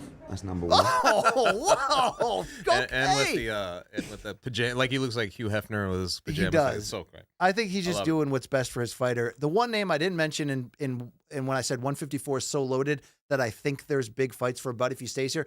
One of those is Virgil Ortiz Jr., who is actually fighting this Saturday against Sergey Boachuk, which is a very good fight, I believe, for a vacant title. He's promoted. Ortiz is, I think he's 18-0 with 18 knockouts by Oscar De La Hoya. That could be a big fight on the DAZN side with Turkey bankrolling it. So I think there's a couple stops for Crawford. I think we're going to all stop talking about Canelo, though. I think we should. And it sucks because think so. It's going to put, well, no, maybe it doesn't suck. It is going to put the pressure back on Canelo to eventually fight Benavidez. So it's just an interesting thing because I think if you're just a casual fan, right? Like if you're a casual fan who only tunes in for Canelo, maybe you catch the Crawford fights here and there and a couple of others. Maybe you're watching Fury or Usyk, you're probably still like, let's get that fight, Yeah. But I think if you watched what just happened on Saturday night, I don't know why you'd want that fight. I just don't think it would be competitive. Why would you want to take – I don't really want Bud's mystique to take a hit. No. I'd rather him retire unbeaten and make comments about where he should land historically. Be like, look, I never got beat. These are the names I beat. Where do you guys think I belong historically? Like, let's start having that discussion. I mean, one of the reasons I believe it was the Spence fight, right? Like Luke was moved to like basically tears, and I think that's the kind of cathartic event it was. It was so cathartic that it moved him into a space that you're like, he's going to be in that conversation. I don't want that compromised. We should get Luke almost on a Grateful Dead-like tour of Crawford fights just to heal himself. Forget about acid. Like this is how Luke's going to heal himself, Yes. right? I want Luke to be happy at the end of the day, don't you? That's all I'm interested in. That guy. No, I'm just kidding. I'm just kidding. By the way, happy 45th to that great Luke Thomas. I love that man. 5 years young. UFC news and notes, topic 5 here, Chuck. We got a couple of things that need to be mentioned. They're both involving Dana White, and the first one is a big announcement that I loved. Dana White 2 days ago coming out on social media. Here's your lineup for UFC 308, October 26th in Abu Dhabi, but it will air, I believe, in U.S. primetime time? Yes, I think so. Chuck, I think that's what it is. Check this out. Ilia Topuria versus Max Holloway for the featherweight championship, arguably the best fight you can make in the sport. That's another Luke boner right there. You love that, man. Big bonaire for Luke. Robert Whittaker in a 5-round co-main event with Khamzat Chimaev with huge middleweight title implications. Magomed Ankalaev not getting Poatan next. Weird, Instead, he's going to fight Alexander Rakic, who's coming off of 2 defeats, but that is an interesting fight. And then Cyril Gane, Alexander Volkov, the rematch for very important heavyweight title contention. I say a lot of bad things about modern day UFC matchmaking and where we are in the history here, but Chuck, I got nothing but good things to say about it. How good is this Do you think fight? the UFC will clip you saying that you have nothing but good things to say about this to use in one of their promo packages? They don't do that. They'll clip my reaction to Dana not understanding how pound for pound works. Chuck, grade this card. How freaking I rate it this? pretty damn high. I want it to stay intact. Give me a letter. I need like a letter with like a report card style. I'd give it definitely an A minus. A full A. That's a it full could be a A. full Maybe A. it's a I mean, full A, honestly, right? all of those fights are vastly intriguing. I love the fact that a guy like Ankalaev. That's the craziest part of this is Ankalaev having to fight again, right? Like, because you almost feel like he's always going to be one fight away. I feel like the UFC is not eager to give him a shot, and it's almost like the Bilal Muhammad thing, but at that weight class. I do think that he would be hard to deny when you put him in the situation. I think if he goes in there and beats Rakic. But what I love is that Rakic now has a chance to steal it. And I like that guy too. So he's got a chance to steal the thunder and actually get that. Does Ankalaev have room to be mad here, or do we always go back to that draw where he should have done more? I mean, it wasn't the greatest fight, but at the same time, he deserves the shot. I think he deserves the shot. And I mean, you're already talking about a guy who it's crazy that you could argue that he's kind of cleaned out the division, but he's almost done it that quickly. Oh my God, I know what this means, Chuck. What's that? I didn't mean to interrupt you like I always do, but Chuck. Dana, an epiphany. I let your epiphanies roll here. You stuck your finger right in my epiph. Yeah. And wow. Dana has doubled down this week that he doesn't think Pereira should go to heavyweight next, and he thinks, like he said, let's let Pereira clean out this division completely, and then if there's no one next, we'll bring him up to heavyweight. Okay. But if you're not going to then set up Ankalaev versus Poatan to give him that chance to clean it out, and you're making him go through Rakic, who's coming off 2 defeats and taking another step, isn't this Dana opening up the window? Should Israil Adesanya win back the middleweight title? Or maybe should he not? Let's say he has a great performance but loses to DDP. I think they're resolve the whole thing. Let's do this. I mean, because that's one of the biggest fights you can make. No one's going to be mad at Izzy versus Poatan at 205 after Izzy knocking him out last time. No one's I think it's an intriguing. I've brought this up too. Like I've said this before. I was like, well, Izzy is going to fight in Perth. He's able to regain, or maybe not. Like you said, maybe it goes both ways. But I do think one of the biggest fights out there for Pereira still is to have that trilogy, with Israel Adesanya. And especially if he wins, I think that is a very... Well, besides John Jones, it is the biggest. True. The greatest thing about Poatan is he's kind of stationed between all kinds of... You could throw Aspinall in there. If he was going to fight for the interims, you could throw that and there would be a huge fight for him too. He's kind of stationed between everybody. But that is a very intriguing thing. I hadn't really thought about, if Ankalaev is already busy, what this might mean. Yeah. And this might mean that they're looking at that fight or something like that. I think that Izzy fight, you lose it at some point in its total vitality. You got to kind of do it when you have that window. Yeah, you got to do it while you have that window. And if he wins back the middleweight title, oh boy, that's a big. That's even bigger now. Especially because he's the last guy to actually give you a visual of Poatan losing, knocking him out. And he is the last style bender. Oh, and by the way, Randy Couture prefers grass on the tee. I don't know if you've watched that Twitter debacle breakout. Do you know what I'm talking about, or do you not? Talking about. Uncle Randy, I thought you were joining our show today at noon. Apparently not. Look at his Twitter account. and it got really weird. But it's not safe for work, and it's involving vagines. And okay. Okay. Well, it sounds like, yeah. The other part of this news item here was involving Dana White deeply here. Here's the update on the UFC antitrust lawsuit that appears to be headed to trial in October based upon the one judge belief that, look, I'm not John S. Nash. I can't break this down for you on that way. But here's what I'm pulling from this, Chuck, is that both sides don't want it to go to trial, right? The fighters just want their money now. They're like, F the long term of this. UFC obviously doesn't want this to drag out and become a thing and have all these secrets further unpeeled there. But Dana White went on Kevin Ioli's .com's app podcast, and he had a new wrinkle, an angle to this story about him and the judge having history. There's always something more. There's always something more. Let's listen in. Yeah, I've literally said this the entire time through this whole thing. It's not something that I focus on or, let lawyers deal with that stuff. But I can tell you that, let me say this. It's probably the only thing I've said since this whole thing's been going on. It's getting to a point now where this feels personal. I went to high school with this guy. With Judge Boulware? Yeah. Me and Lorenzo went to high school with him. I don't know what the hell me or Lorenzo did to him in high school, but this seems very, very personal. Wow. So, yeah. Yeah, we went to high school with this guy. Yeah, I mean, that is very interesting. So, okay, well, we will move on from that, but I just wanted to get your take on that. You didn't beat him up in high school, though, or you didn't bully him, did you? I don't think so. I mean, he doesn't know for sure. Doyle rule. I was gonna say, wait, yeah, what is the? I don't know what the hell happened, but there's no doubt in my mind, and that this feels absolutely personal. And whatever it is with this guy, we'll let the lawyers deal with it, and it is what it is.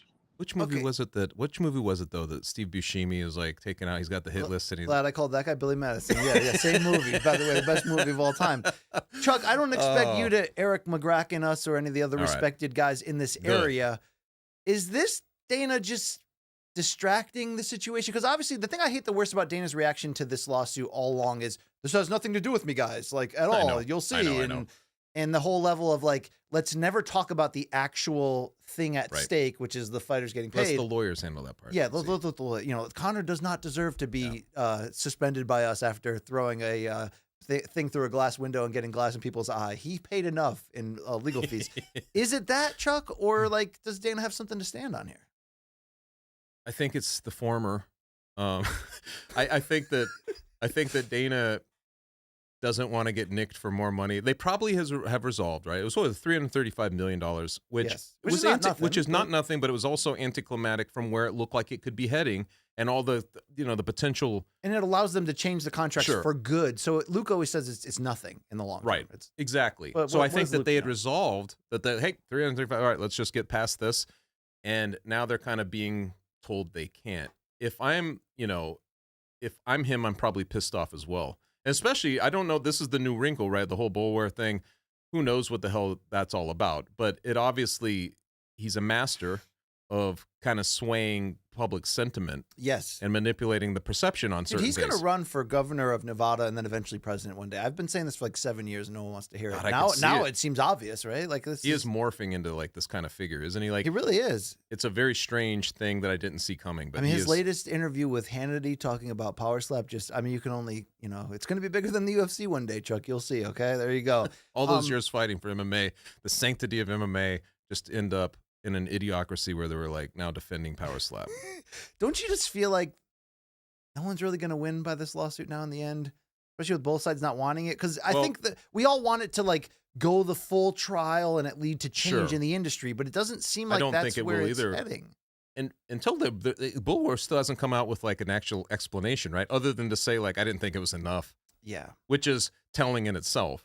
But if anything, there's probably going to be a stiffer monetary settlement, because they can still settle this thing, right? Like, so I feel like it probably gets revised. I have no idea, man. Like you keep mentioning, you preface this, I don't know that much about how the in and outs of this work. Legal but takes on this. I do know that the UFC tends to handle things at the best interest, and they're going to figure that out. Final question on this. Do you think that the watered down matchmaking is in a result of money being put aside to pay all of this off? Or is this just the reality of the content era with the deal in the ESPN and all that? Watered down matchmaking. What you mean? Really shitty undercards and unacceptable fight night co-main and main combos, and you just got clipped. Yeah, just the whole sport not feeling like 2016 ever again. Yeah, probably. I mean, we all have that time in our life that we look back on, and some people are still living in their glory days of their high school years in their head. I know that you have to move on at some point, but man, weren't we talking about that Long Island look? I just missed 2016 so much. Now, you miss it. The feeling in the air, anything can happen. The boom. There was a lot to that. There was Conor. There was depth. There was still depth. Brock and Ronda. I mean, there was a lot going on. There was something still about we were trying to turn it. It was right before the sale. I think you're still all like kind of lifting up the same thing. You're all saying like, "Come on, man, this is MMA. We're all involved in this." Is it sort of like when someone gets in such great physical shape ahead of a high school reunion or a wedding? Where it's like, then you want to hold them to that shape for the rest of their life, but that shape is not sustainable. Are we holding them to a era or year where they had so much motivation to be the very best they could ever be for the sale that inevitably it will never equal that again unless there's a major boom? I think it was a perfect storm because if you look at like 2016, I think that's the key year. It's a pivotal time. You have Conor McGregor, but you also had Ronda Rousey. You just can't replicate either one of these. Dude, I think that you're going to get were as good as the fights back then in 2016. Right. They were the thing was on fire. Ronda Rousey was on the cover of Ring Mag. I always point this out. Ring Magazine. People are saying she's going to beat. Rousey wins again. Bro. That's she wins again. Right that's all she does is win, no matter what. Okay. And they were talking about her beat. There was legit. Was it Clay Travis? Somebody was like, she should be fighting. She could beat Floyd. She could beat Floyd. I mean, you just think about that. How blissfully ignorant and stupid we were. Yes. With everything that was going on. I just don't think you can recapture that. There's way too much built up cumulative cynicism for that to occur. We're now more closer to the old stodgy boxing media as MMA journalists than we've ever, because that's what happens. You see corruption up close, you see lies up close for a long time, and you just start to become jaded. It's like what's crazy is out on the road today, I saw a UFC Reebok sticker on a Cadillac. Little voice inside my head, don't look back. Oh, that's a great song. Hey, let's fold the 5 topics. Thank you for playing and get into your questions every Sunday night on social media at Morning Combat on a few different places, including Instagram. We give you a chance to chime in with a question that we'll probably make fun of, including your handle and username. This one's called DMs from Donks. Favorite segment. Chuck, just define that noise. What is that animal It's an doing? ass. Just kind of braying. It's making an ass. A braying ass. Remember that time Conor put that Instagram video of D on the D? I mean, that guy's got a lot of balls, right? We'll see him and have you seen this shit. All right, question number 1 of the DMs comes from Nate the Great Lux. He wasn't a pioneer, so is Tony Ferguson a surefire Hall of Famer, as many as of the MMA fans believe him to be, or does the long losing streak at the end hurt his chances? Always an interesting debate. Yeah. Super long losing streaks at the end of great careers, like let's say Roy Jones, hasn't really hurt him historically. Right. BJ Penn, we make Lava Shack jokes, but we're only thinking of prime BJ Penn. Sure. What do you think about this question in regards to Tony? It's interesting because we never know exactly the criteria of what the UFC is looking at. But I will say this. Listen, if Donald Cerrone was inducted into the Hall of Fame, then Tony Ferguson should be a surefire. But Donald Cerrone was 0-6-1 as he checked out of the UFC. But what did they focus on? They focused on this career. He never says no. His best I think his best stretch was in 2013 to 15, where he was like 8-0 in that run. Mm-hmm. You're talking about Tony Ferguson, who went on a 12-fight win streak. One of the best win streaks. Buzzsawing guys. RDA, dude. Won an interim title. It's just, I think you got to look at all of that, and it, in the end will outweigh whatever's happening at the end of his career. And if they go by that criteria, if they just look at like this badass guy who did it for so long, then he should be in. I mean, even Tito, who was comical, he stayed on forever. Yeah. And no one's talking about that, right? I mean, they're still going to talk about him as one of the greatest early pioneer light heavyweight champions and pay-per-view stars that we have had. But I do think he fits into that Dustin Poirier / mode where he came as close as he can come without winning an official undisputed title, but still flashed a Hall of Fame willingness, style, fan favorite, always action. just the feud with Khabib Right. for 100%. having never fought for Khabib. We have so much mileage out of his. It feels like such Remember an he was injustice. measuring the I know. distance I from know. him at the face-off that one time at that press conference. Yeah. You know what I'm saying? It feels like it feels like a perpetuated injustice that you never got it. I remember people would say each time it would fall through, they'd book it, it would fall through, and they'd be like, "Please don't tell me we're never going to get this," you know. And we never got it. It's just one of those travesties of the sport. Some of that things we promised in the MK 2.0 makeover, you know, that have never happened are just going to be lost promises. We're here. We're still here, though. It's great to have you, Chuck. Question number 2 comes from J Beebs 3000. Where does Bud Crawford rank on the pound-for-pound list after last night's performance? A 2-weight, undisputed, and now 4-division champion. I assume he's talking about the current pound-for-pound list. Are you getting that feeling? Yes. All right. Okay, so I don't know how you had your list, but like a Usyk, who did you have? I had Usyk 1? I think a lot of us penalized Bud's inactivity since the Spence fight. That makes and sense. because there are transcendent all-time greats with him, including Usyk and including Inoue, I've had Bud at 3, but it's one of those weird times where, I mean, look, this is a bountiful pound-for-pound era. I remember even 2 years ago, I was looking around these like are historic. They're both like the 4 belt. They're all of these guys. 2 years ago, I was like, there's 7 guys right now that have an argument at number 1. It's not that same now. I think there's 3 massive, legit guys that have that huge argument.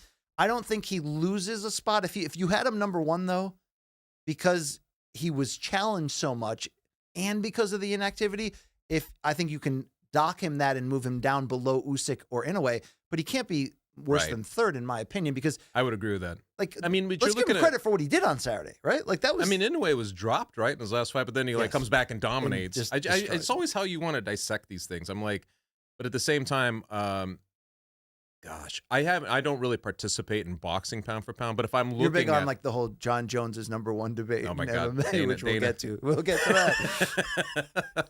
Yes, the MMA, I get fixated on that, but I mean, I'm with you 100% on the top 3. I just don't think I would. If I had Bud at 1 or 2, I don't think his performance takes it away. I think that he still showed, even at his age, he's crafty, he's cerebral, he knows how to do it. His combinations in the second half of that fight when he was trying to walk Madrimov down were just brilliant. Just short, perfect, brilliant shots. I mean, he's still Bud. But we got to give Madrimov a ton of credit, dude. Yeah. He's elite. He's world class. People paying attention to him now. It was a win-win, right? And I don't that feel way, like we get, again, I don't feel like we get docked for having not known that. He hadn't had the requisite opponents to show you that, but you can't mess with a dude from Uzbekistan with 350 amateur fights. It was funny on that broadcast, by the way, that they'd be like, this is the biggest boxing card of all time, but also say, we understand if you've never heard of Madrid. I know, that's why it can't be. That's the reason why it can't be. It was one of the deepest ever, yes, but let's not overdo it or ruin it. Question number 3 from World's Worst Hero. Wow. 4-man tournament at 135. Great question. Figgy, Umar, O'Malley, and Merab. Who wins it all? So I guess I gave that away. See, what I said was what Umar looked to me on Saturday, a champion in waiting. Okay. But I've also said that about Merab, and that's the greatness of this division. And you forget, right? Until you see Merab fight again, then you're like, Jesus, that guy's a machine. From what we know now, I think I'm content with Umar coming out on top. But anyone that is a tough question, man. Any of those guys. Was the 4th one Figueiredo? Yeah, I don't think Figgy goes I think through he that. would be the 4th, and he's going to have to prove something more still. The other 3 can But can the other come out of 3, and O'Malley, just because he's such a different type of striker with his length and all of that too. But I think ultimately it does come down to Umar and Merab.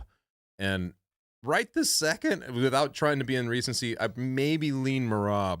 But that's just only because he's such a cardio machine. And I'm like, if he's able to just be able to, you can imagine an Umar matchup, and including the O'Malley one, where he's just able to take it in his domain and just make the guy play his game. And if he does that like he's done in the past, become the master of another man's domain. That's what he does. That's what they do in That's jail. what he do. Yeah.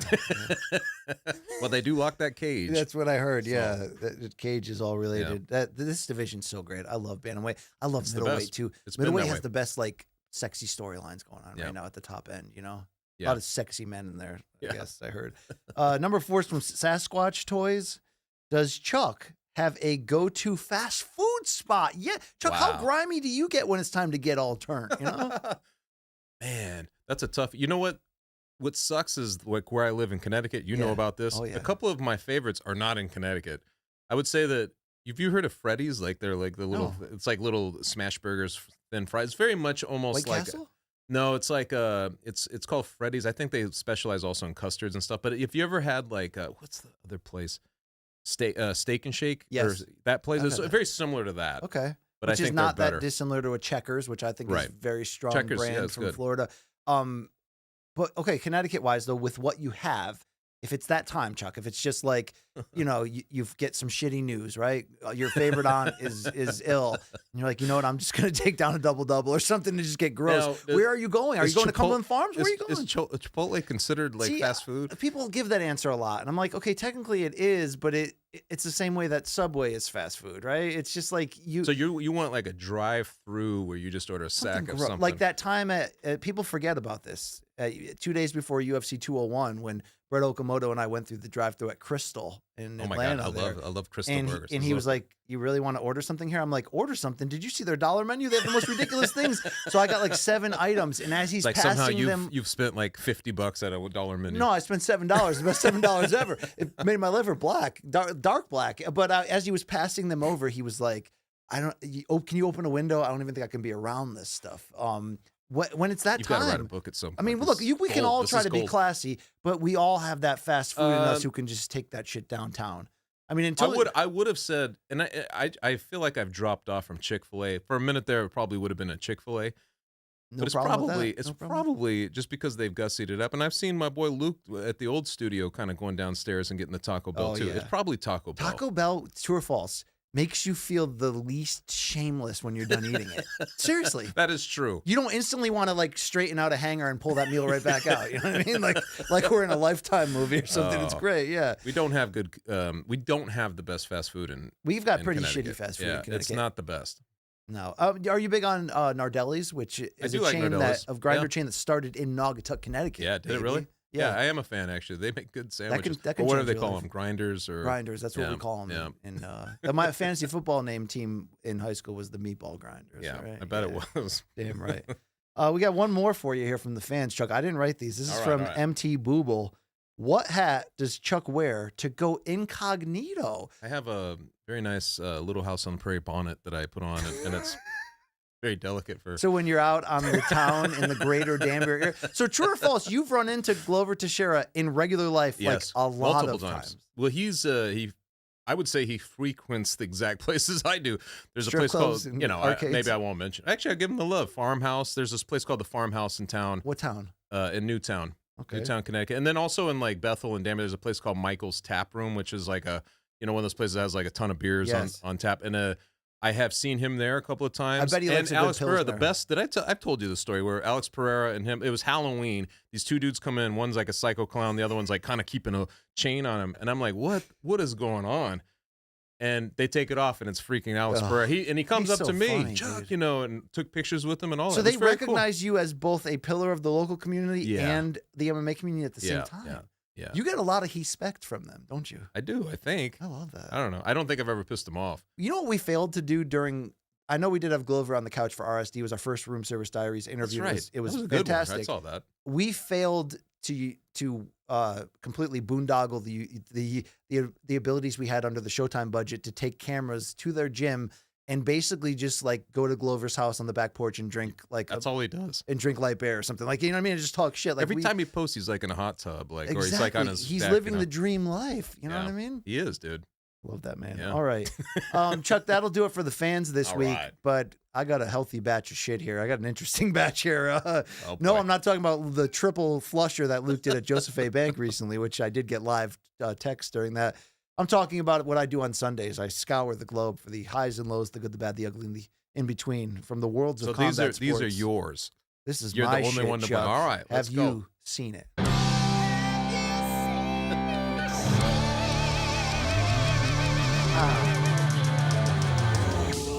Look at that little soft serve. I like that. Chuck, we start with Mr. Dana White on the Kevin Iole app, and I don't even think he was asked about this, but we all know he believes that John Jones should be pound for pound #1 with a bullet. So he went back to the well, and if you don't agree with him, Chuck, you can kiss his ass. All right. Okay? John Jones is ranked #3 pound for pound in the world. Most fucking ridiculous, embarrassing, stupid, know nothing about fucking fighting ranking of all fucking time.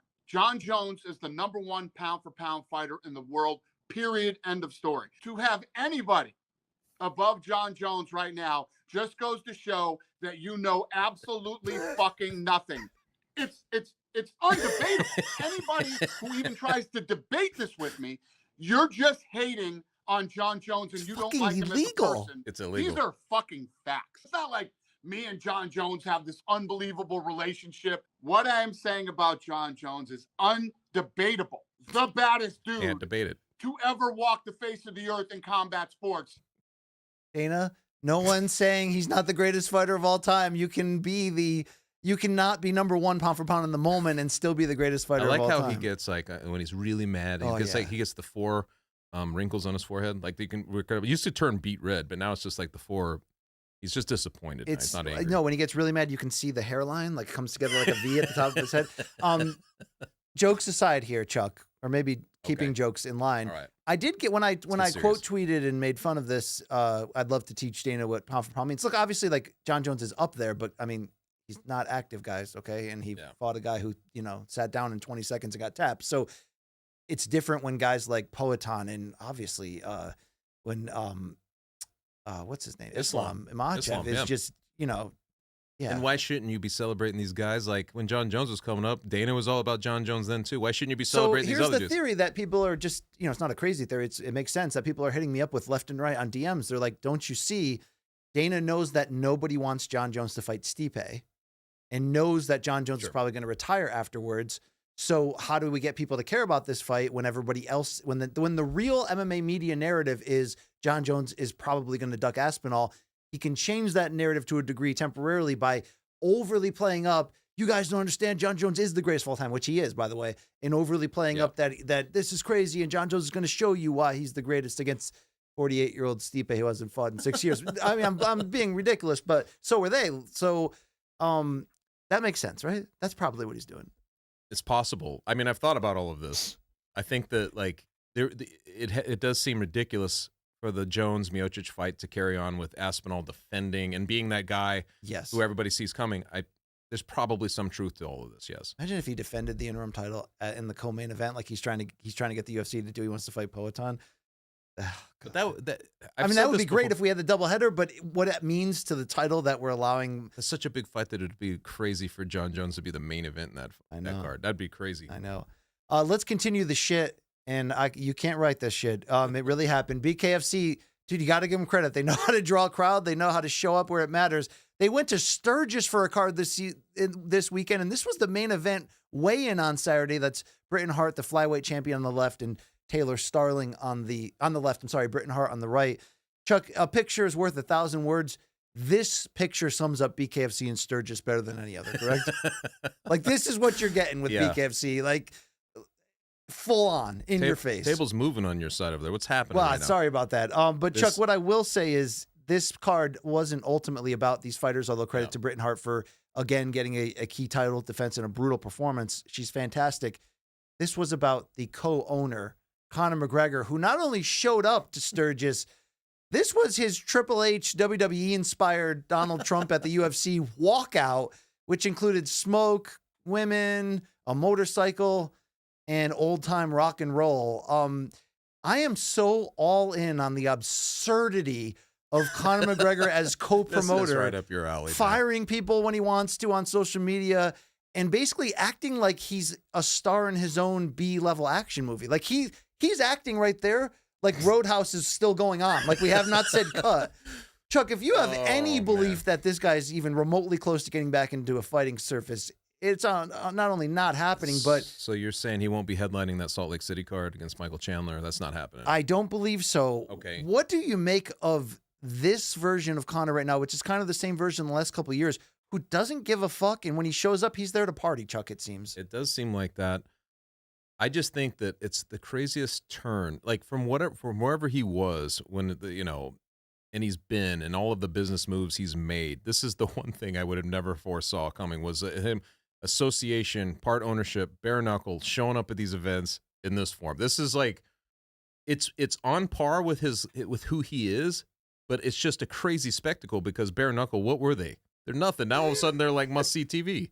Long Island Luke, wasn't there comments at the end of that walkout video?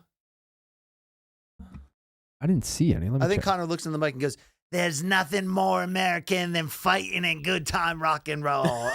He might have said that, but we can't play the clip because it's got the music in All it. right, let's go to the next Wait, clip. do you think then. Dana's talking to him? Isn't Dana in Sturgis too? Like, didn't he bounce out there with some boys to Was he? Yeah, I saw on his Instagram he was heading out to Sturgis. Oh He my went God. there for looking for a fight like a few years ago. I That's a remember. wild No, but I mean, I time just waiting to saw happen. it like yesterday. So So, Conor brought the party to the center of the ring here. I don't know if you saw this, Chuck. BKFC 63 at the Sturgis Buffalo Chip in Sturgis, South Dakota. One of the most. What's more badass than bare knuckle and American rock and roll? Nothing, baby, that's what. Here, take off their gloves and fight, bitch. There's nothing like This was his name wrong. looks like fucking Dana He's the White. co-owner. He's the most famous person in all of combat sports, besides probably Mike Tyson.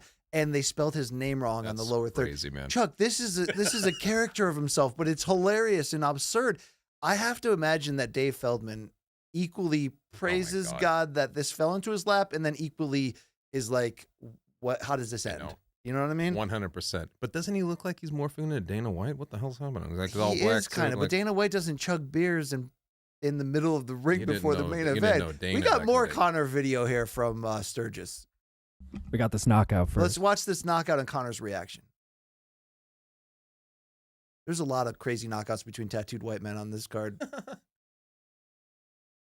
And this is the video that brought the Dana comparisons. Watch the reaction here from the two co-owners, CEOs.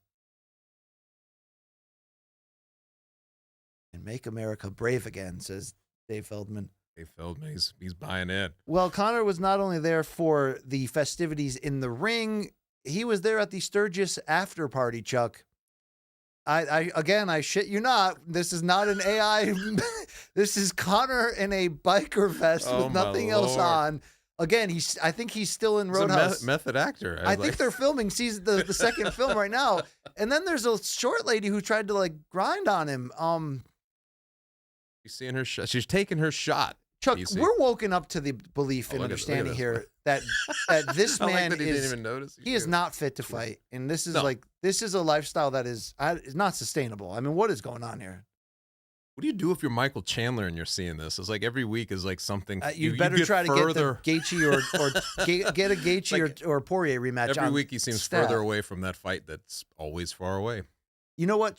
It's too bad too that Holloway's reinvention with the BMF win made the Topuria fight the fight you had to make, because Chandler Holloway for BMF would have been pretty wild. I would have liked that a lot. That would have been very good. All right, we got to keep this going. Here's a couple of UFC Abu Dhabi leftovers.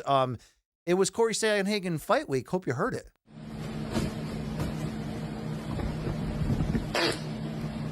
All right. Turns out Corey's just like one of us, Chuck.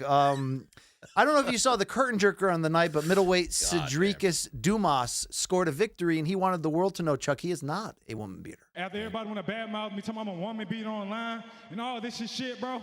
I ain't no fucking, excuse my language, I ain't no woman beater. I literally come in this gym every day, work my tail off. That was in the past. That was some BS. And I'm here to stay, like I told Dana White on my Contender Series.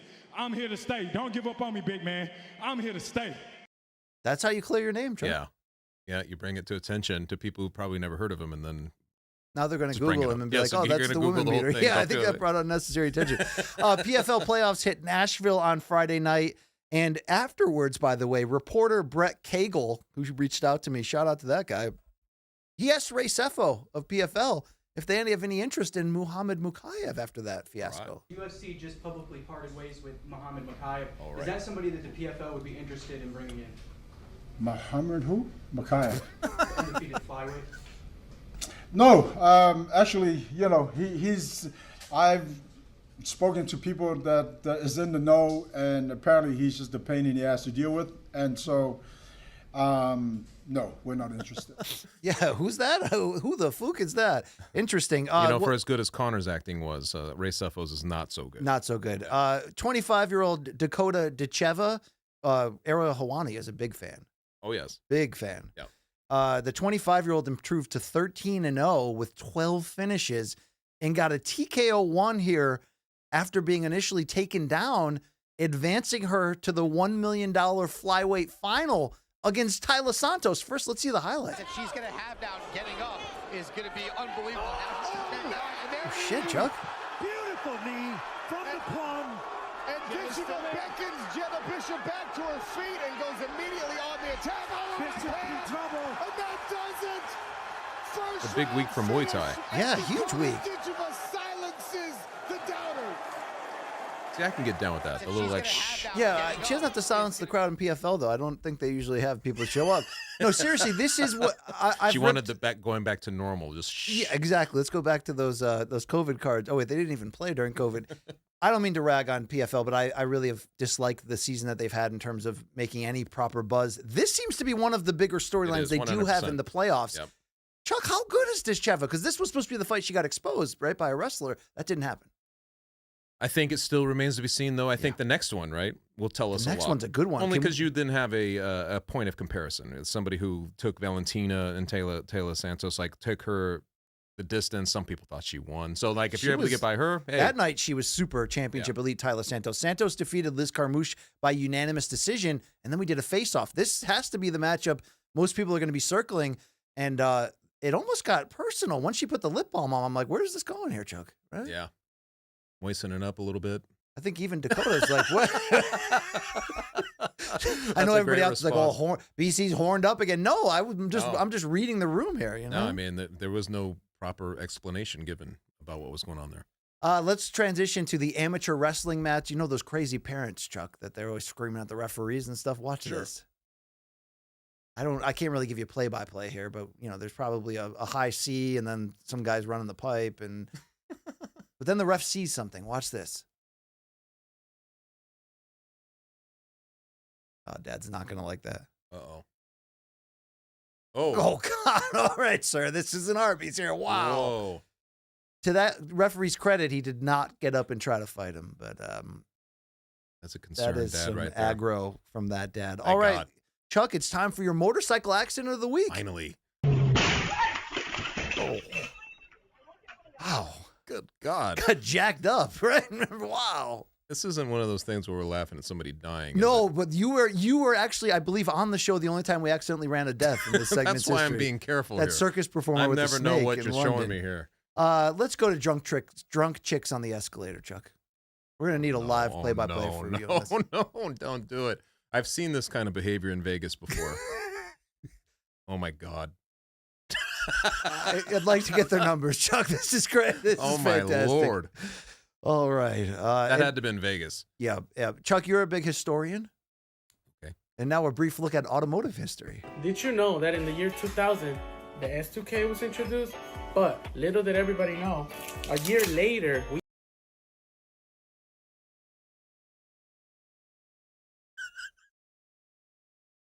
Good Lord. All right. Like, wait, like, how do you even find this shit? There's your history lesson of the week. I like your silence, too. Come on now. Did you ever hear the term catcher's tip?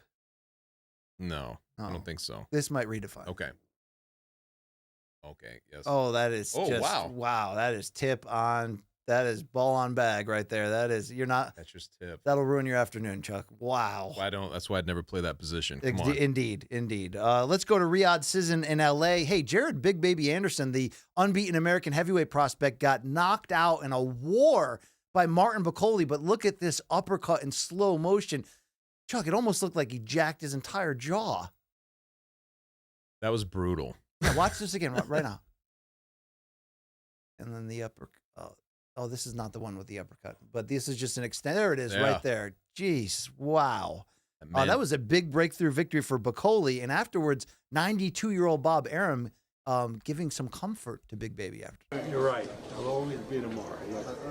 We tried. I know. Don't worry. We'll bring you back like nothing happened, and this time you'll be bigger and better than.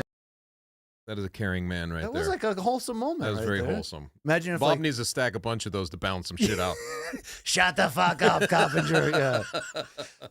Shakur Stevenson and Vasily Lomachenko were in the crowd, by the way, because Shakur's a free agent courting with different promoters. He was introduced to Turkey by Eddie Hearn, and then Turkey was like, did you tell him of the plan? And it seems, by the way, the plan is for Shakur to fight unbeaten William Zepeda for his lightweight title. on a Riyadh Cizn card later this year. But Shakur and Loma started jawing. I saw this.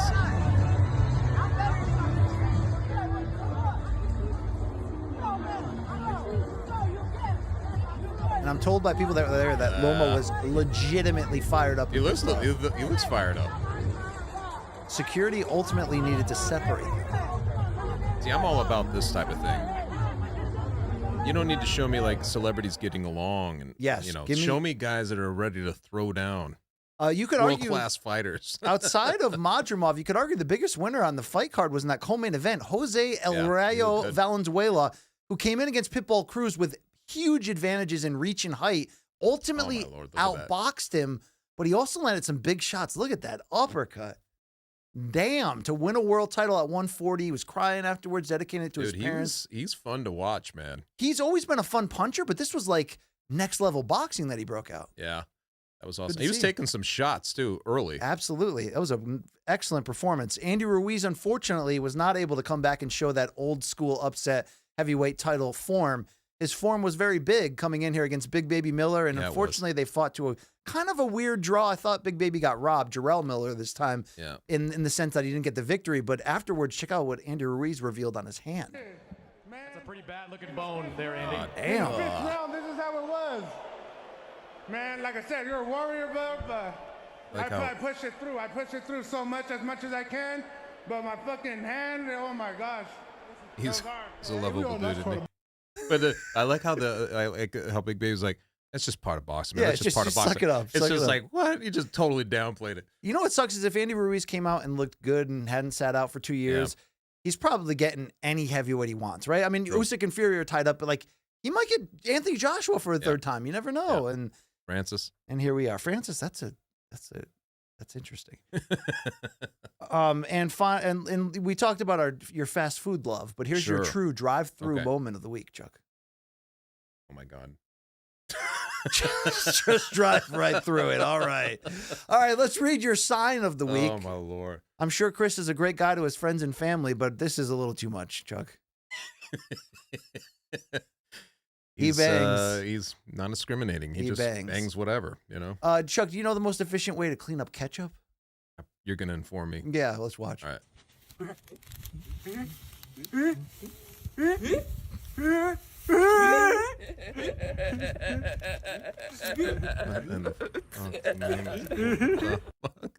I had to play that for you and not Luke, because Luke would have called me racist for playing this, but I just thought that was weird. What was that? The Hills Have Eyes? I can't imagine what actually was going on.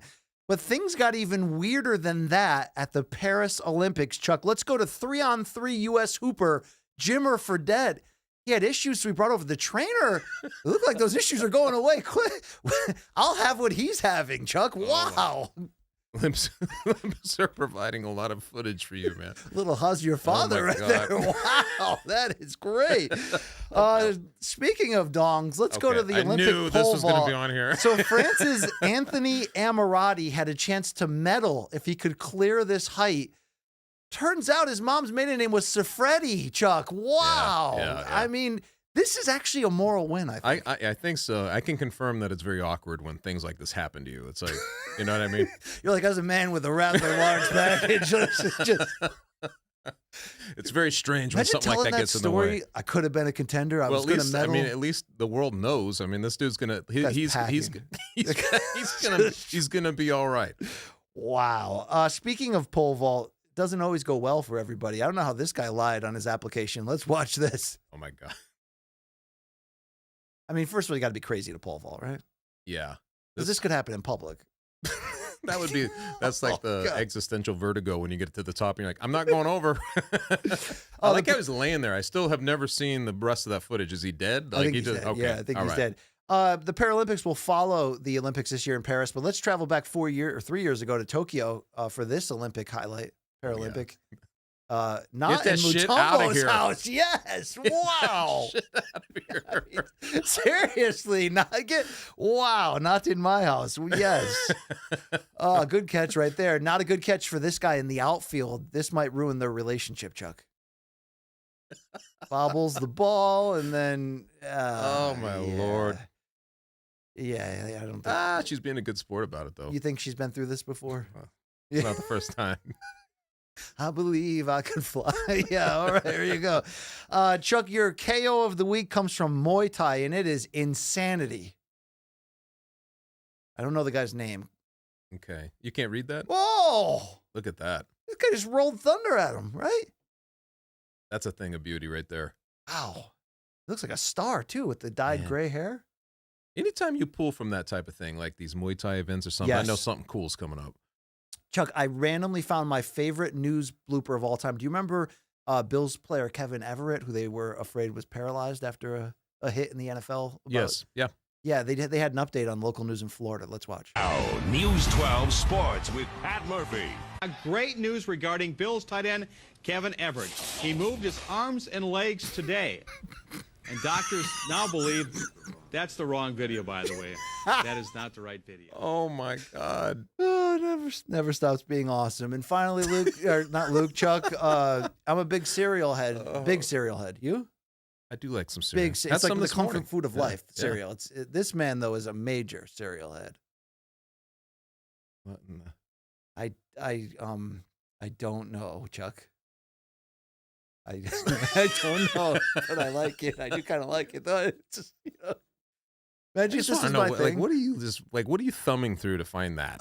Well, you should see. It's interesting. But, that's an algorithm I need to stay off of. That's your shit of the week. Wow, we gave him 2 hours and 15 minutes of the best damn show in combat sports. Like, I'm sure your Ringer show is like really good. Like, people should probably listen to you, Ariel, and Pizza Carriel on it. Yeah. Carriel Hawani. Yes, they should. Have you been watching the Ariel Hawani Olympic download that's been going on? I've been seeing some of it, but man, that dude is like, it's like every night. I can't watch all of that. Yeah. I've seen some of it, though. Yeah, there's a lot going on. He's trolling out there quite a bit. He's got a great opportunity, though. You got to give him that. That is a big deal. Chuck, it's been great to have you in studio here. This I get the call every, 4 or 6 months, something like that. Yeah, every time one of us has a vacation or dies or something, then we go to the bullpen for Chuck. Anything you want to promote? You got a set coming up at Caroline's or the Laugh Factory? Cruise ship. You giving away a truck at all on your podcast or anything? No, but you can catch the Ringer MMA show usually Thursdays before, Thursdays of every week, Tuesdays before main events or main cards for UFC pay-per-views, and then afterwards we do pay-per-view post-fight shows. And you still write for the Ringer, so I still do. Your pieces. Yeah. I run the rankings over there, the pound for pound rankings, which Dana loves very much. Yes. And I, we still do the odd feature and column, so you can catch me there. At the myth.com, is that still a thing? Myth.com, yep. I probably write a piece every month. Okay. And if we want to buy that beautiful hat, I need to bump that up some. You can pick up the hat. You actually sold some for me once. I appreciate that. Yeah. I actually love mine. Mark Ratner wore one. He wears it at the Apex. He wears it every time. He was wearing it in Manchester. Every time you see those weigh-ins, that gray hat he's wearing is a myth hat. Could you get Dana in a myth hat? Like, what do you think Dana thinks about you? I'm not sure Dana does, but he blocked me a long time ago from Twitter. Okay. So I'm not sure how much he thinks about me anymore. I mean, I don't think he spends a lot of time thinking about you, but I think he respects you, right? I've never wound up in one of those clips, those hit clips yet. So I think it must be a little bit of respect there, right? All right, we should send these people home. Thank you, Long Island Luke. It was great working with you. All right.